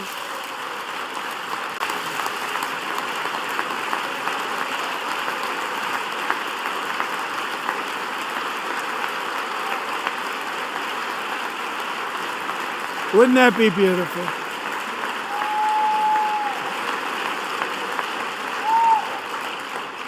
It's time to stop this madness. It's time to halt the killing. It's time to end this senseless war. If you want to end wars, you have to talk to both sides. Nearly 4 years ago, amid rising tensions, a history teacher named Mark Fogel was detained in Russia and sentenced to 14 years in a penal colony. Rough stuff. The previous administration barely lifted a finger to help him. They knew he was innocent, but they had no idea where to begin. But last summer, I promised his 95-year-old mother, Malphine, that we would bring her boy safely back home. After 22 days in office, I did just that, and they are here tonight.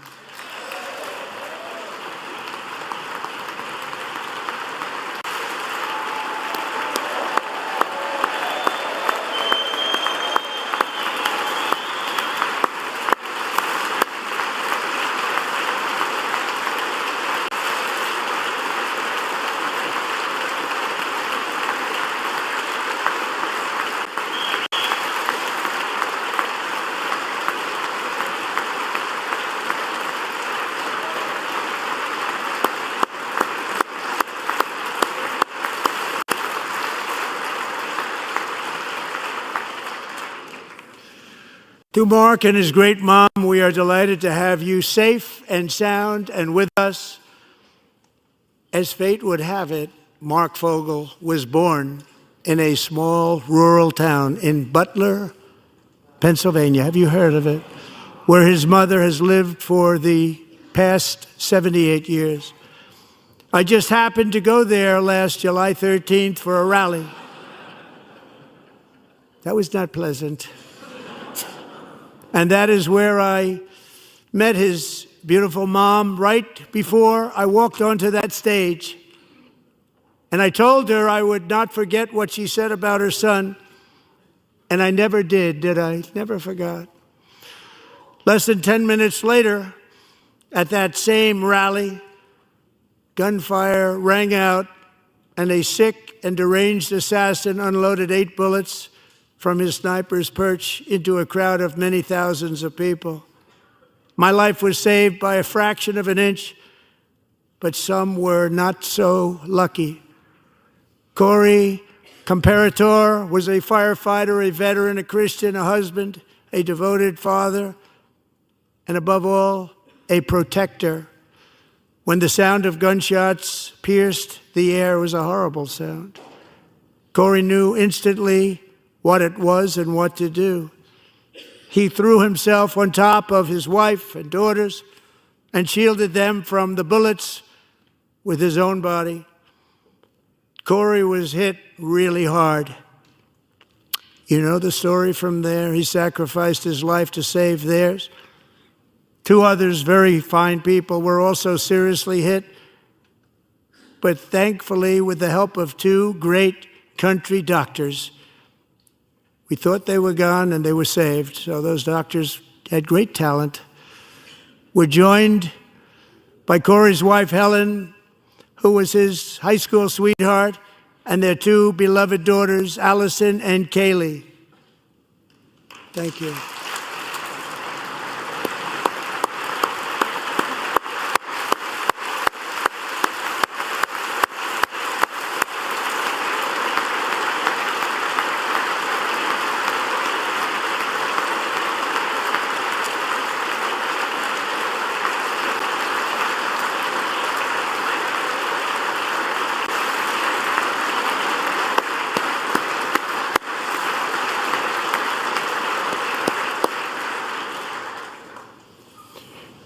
To Helen, Allison, and Kaylee, Corey is looking down on his three beautiful ladies right now, and he is cheering you on. He loves you.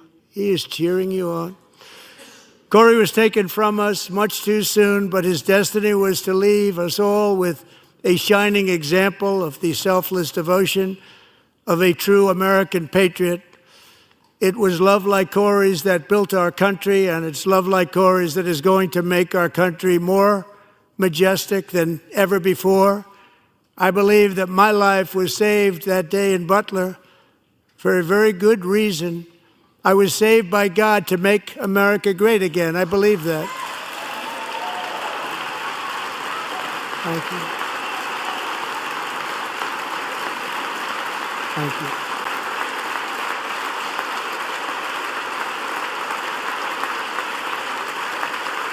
Thank you.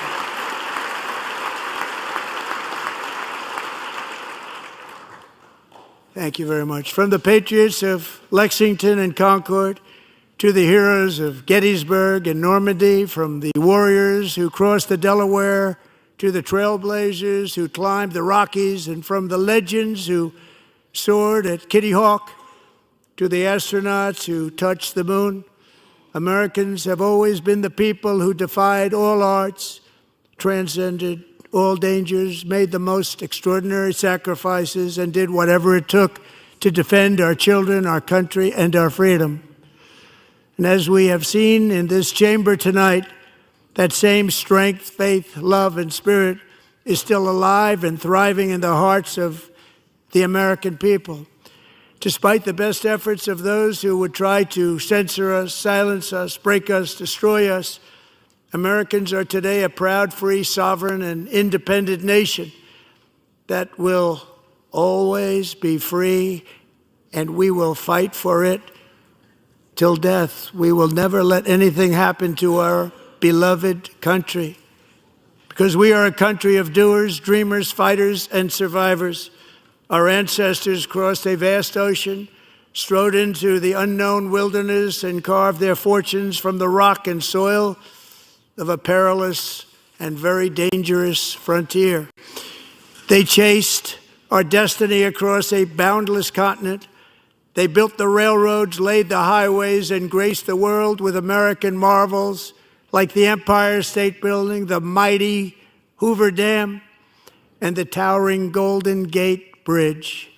They lit the world with electricity, broke free of the force of gravity, fired up the engines of American industry, vanquished the communists, fascists, and Marxists all over the world, and gave us countless modern wonders sculptured out of iron, glass, and steel.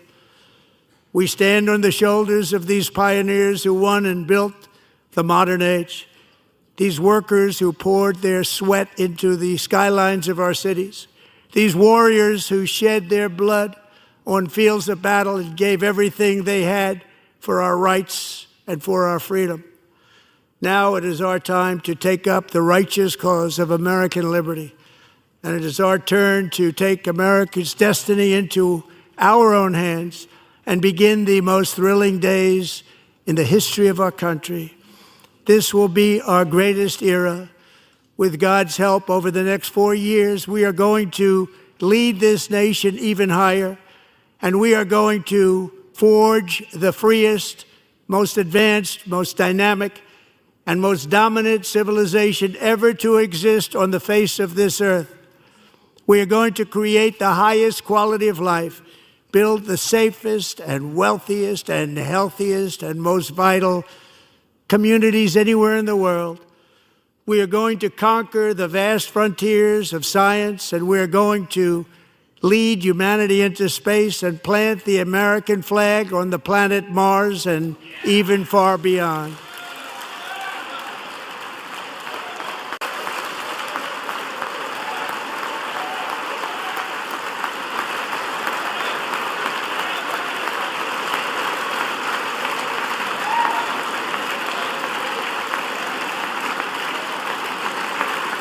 And through it all, we are going to rediscover the unstoppable power of the American spirit. And we are going to renew unlimited promise of the American dream. Every single day, we will stand up and we will fight, fight, fight for the country our citizens believe in and for the country our people deserve.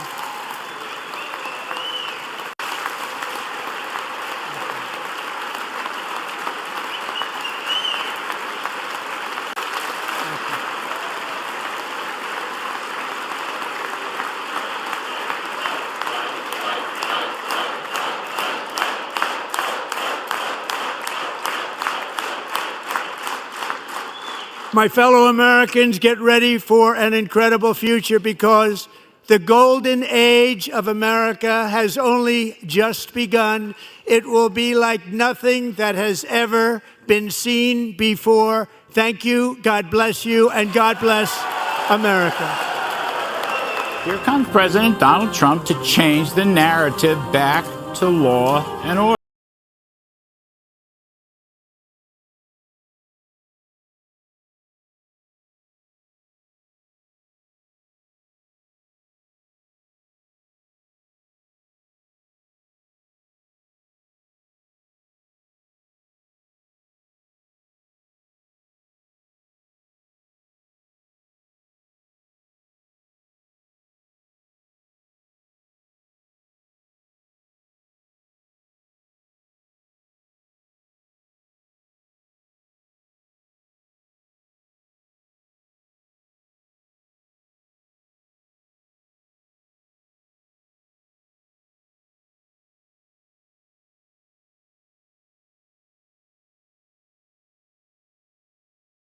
This administration, we're going to leave every child with real assets and a shot at financial freedom. I am a mom to my beautiful 9-month-old daughter, Isla, and I am so excited about the Trump accounts creating an investment in the next generation and setting our kids up for their financial futures. My child will be able to start off with $1,000 and we can build with that money so that when she turns 18, she can have something for college or whatever she would like to do with the money, invest in a home. We're super excited about the Trump accounts. As a family with newborn twins, we couldn't be more grateful for all the support President Trump has given to rural families like ours. Wall Street will no longer be an abstract concept. It will be brought down to Main Street. With a family as large as ours, having that seed investment is one of the greatest things that could happen for a large family like us dealing with so many expenses. It supports families.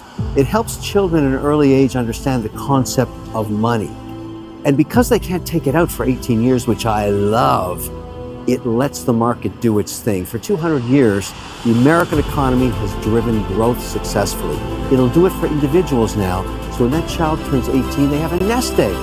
This is fantastic. I'm so grateful, and it almost feels like it's Grandpa Trump giving my kid $1,000 to save up to use in a very, very monumental way.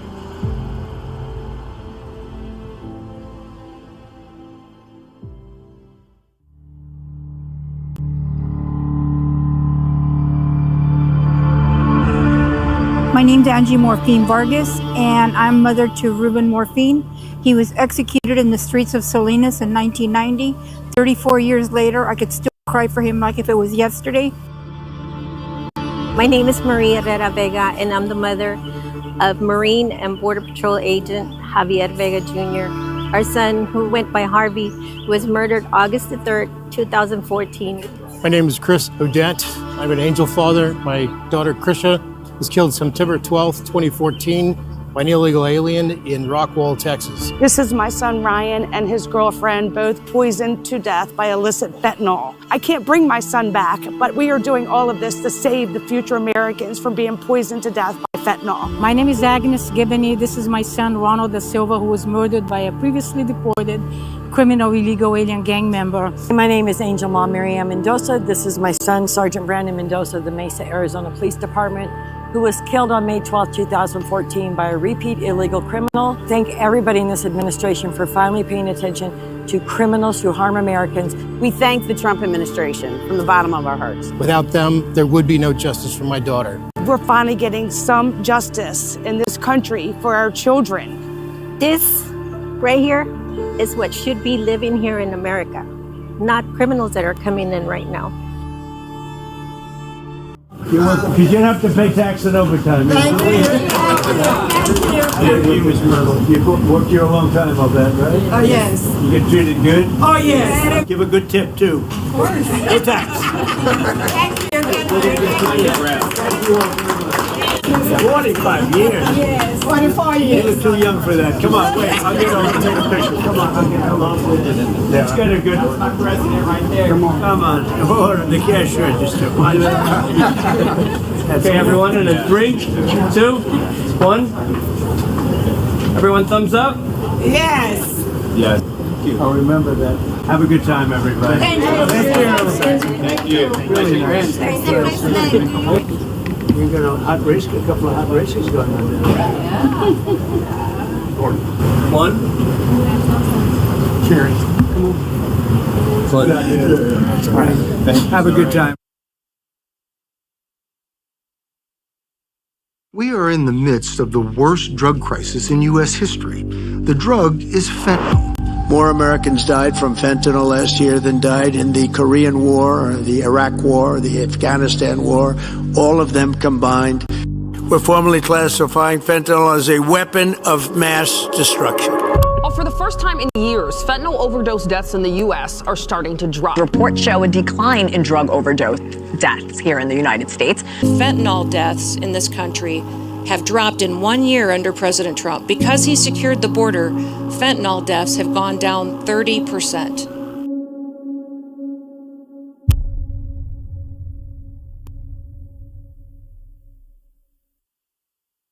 What a nice looking group this is. What a beautiful group of people. And especially a very big hello to the University of Alabama. Congratulations to the class of 2025. Roll Tide. Roll Tide.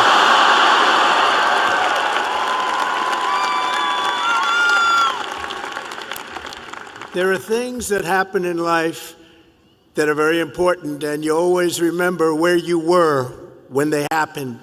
As a student at Alabama, you'll always remember where you were when your head coach, Nick Saban, retired. Remember that? Because he's done such a fantastic job. The last time I was here, and that's true with Nick, what a great coach. Let's bring him back. No, you have a good coach right now, though. You have a good coach right now. He was great. But the last time I was here, the Crimson Tide beat the Georgia Bulldogs 41-34. I was here, I got to watch it. That was some game. Today it's my pleasure to return to this campus as the first president ever to deliver the keynote commencement address to this truly great American university. It's a great school. And there's nowhere I'd rather be than right here in Tuscaloosa, Alabama, Titletown, USA. That's what it's become. And I love this place. Maybe it's because I won Alabama by 45 points. Could that be the reason? 45? You know, the way they say, the polls have closed in Alabama. Trump has won Alabama immediately. It was very quick. It was very, very quick and nasty. That's what we like.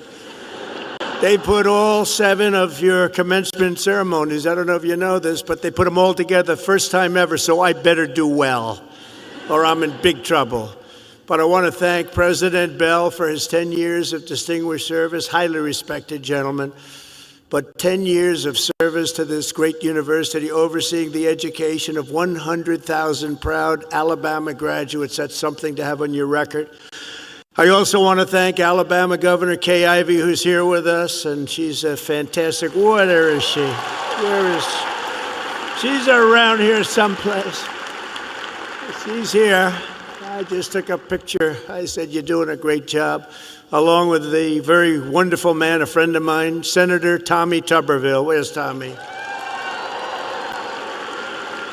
Tommy's great. When he wanted to run for the Senate, I said, "Well, you beat Alabama 6 times in a row. How can you run for the Senate?"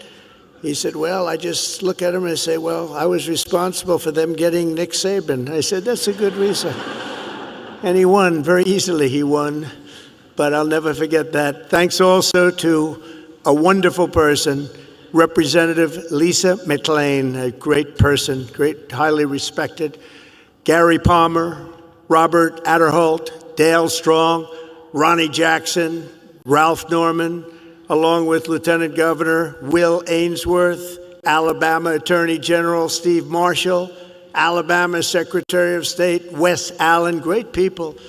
Alabama Senate President Pro Tem Garland Gudger, Chancellor Sid Trant, and members of the University of Alabama Board of Trustees. But most importantly, and they would agree with this, let's give a big round of applause to your incredible parents, grandparents, and family members.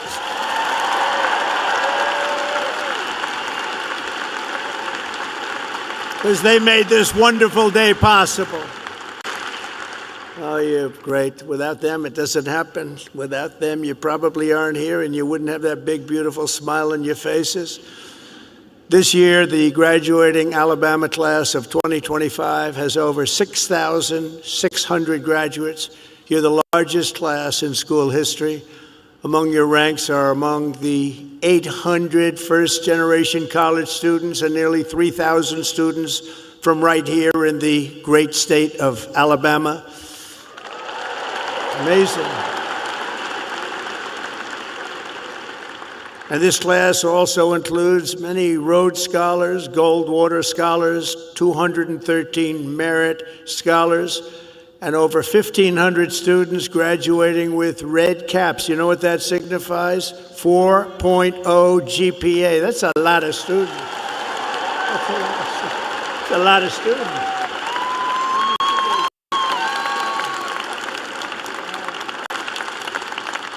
That's pretty good. I know who I'd pick. I'd look for a red cap. I say, I want you to work for the beautiful Trump administration, this lovely administration. In addition, the class of 2025 has nearly 130 active duty service members, veterans, and members of the University of Alabama, ROTC. Thank you very much. Thank you. Everywhere you look, you can see the fierce spirit of this school, but nowhere more clearly than in your world-class athletics. There's nothing like it. Probably there's no school like it. That's why I would like to recognize the 11 graduating seniors on the University of Alabama football team. Where may they be? Where are they? You just have to look, and they're about a foot taller than everybody else. Oh, great. Thank you very much. Congratulations. Great season. Thank you. Thank you. Great season. There is something truly special about the players, coaches, and the fans who pack the stands at Bryant-Denny Stadium and proudly sing Dixieland Delight. We like that. Alabama has changed college football forever and inscribed into the history books the names of Bear Bryant, Joe Namath, 4 Heisman Trophy winners, and of course, the great Nick Saban.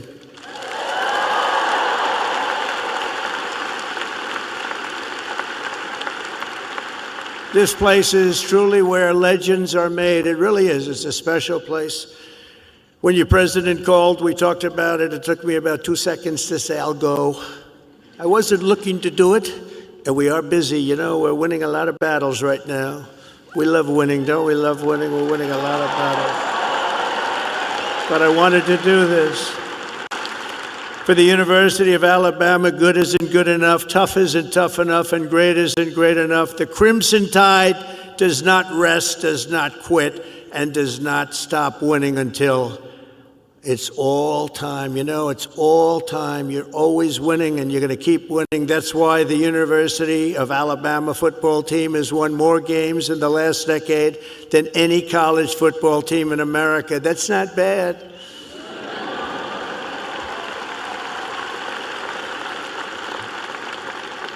And it's why last fall you beat Auburn for the 5th year in a row. That's not bad.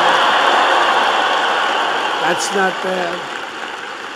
The University of Alabama has a brand, and that brand is winning. That brand is winning. Great school. Last year, the Crimson Chaos watched the Tide Hoops make it to the Final Four for the first time ever. And this year, you built on your incredible record and returned to the Elite Eight.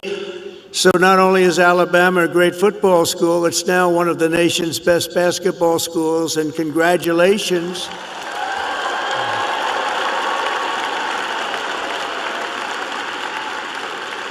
And I love sports, and I think I should have come here. I think I should have come here. Congratulations as well to the women's track and field team for winning 2 SEC titles this year. That's something. As long as I'm president, we will always protect women's sports. Men will not play in women's sports.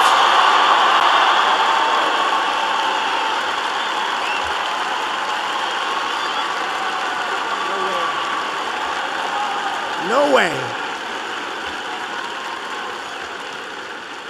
They say that's an 80-20 issue. No, it's a 97-3 issue, I think. No, men will not be playing in women's sports. I said that, and I classified it with a very powerful executive order. As you know, it's done. The class, and I just feel maybe the warmest about. So at least you have one friend, and we don't understand why you don't have many, and maybe you will. I don't know. So I'm going to go sign the proclamation, and then we're going to sit in the audience. I'm going to sit with you for the reading of the victims' names, and I'll then depart to a song sung by our incredible, talented military, Amazing Grace. Okay? Sound good? Now, we could have some of the families come up, some of the people come up, you know who you are, and come on, you can stand around me. I don't use an auto pen, so you can watch me actually sign. Okay.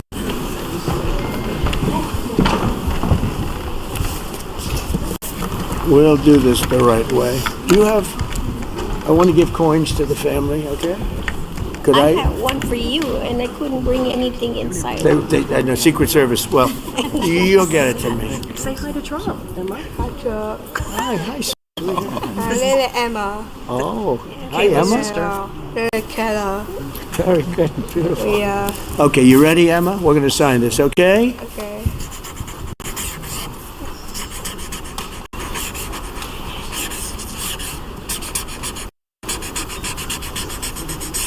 Okay, that's a good one. That's a good one. Yeah.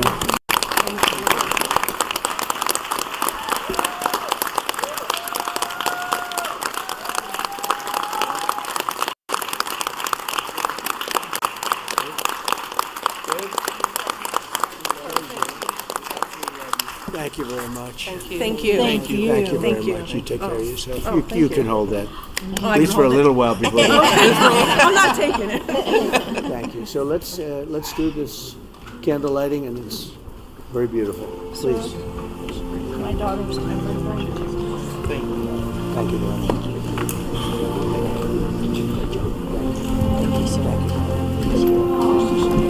I can't tell you how much I love Take care of yourself. you. Too. This is Tyler. Yes, sir.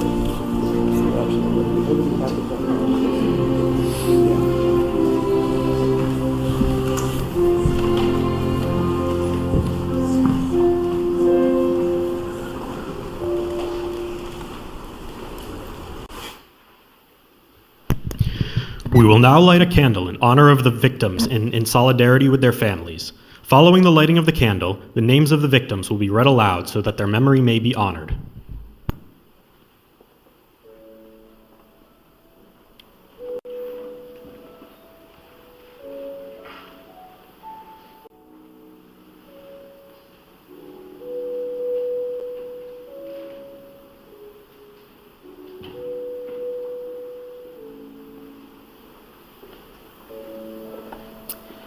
Katie Abraham, Chad Eistrup, Austin Babcock, Megan Elizabeth Ida Boz, Jesse Bird, Liam Cantu, Michael Clayton, Gail Clayton, Sander Cohen, Pierce Corcoran, Ronald De Silva, Jackson Davis, Christopher James De Leon, Joseph Di Tommaso, Marshall Dova, Brady English, Shaylee Estes, Lacey Marie Ferguson, Maura Garrity, Tristan Gray, Kayla Hamilton, Aaron Joshua Hampton, Brady Heiling, Susan Hine, Haley Helgeson, Kyler Holbein, Gregory Hamala, Gabriel Kaleshi Isiguzo Jr., Rocky Paul Jones, Shane Jones, Stephanie Kaufman, Haley King, Amy Courtlang, Ryan White, Brian Moss, Robert Mopin, Lisbeth Medina, Brandon Mendoza, Brandon Michael, Dominic Montoya, Jonathan Moody Jr., Ruben Morfin,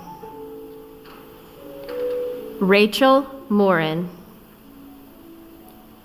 Krisha Odette,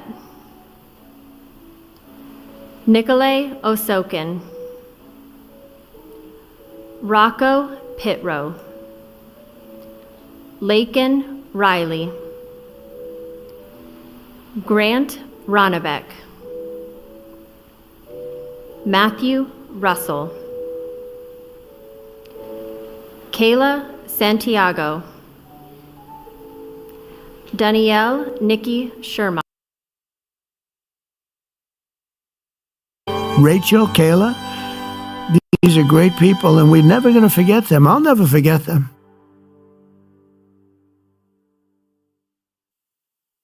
My fellow Americans, our movement is far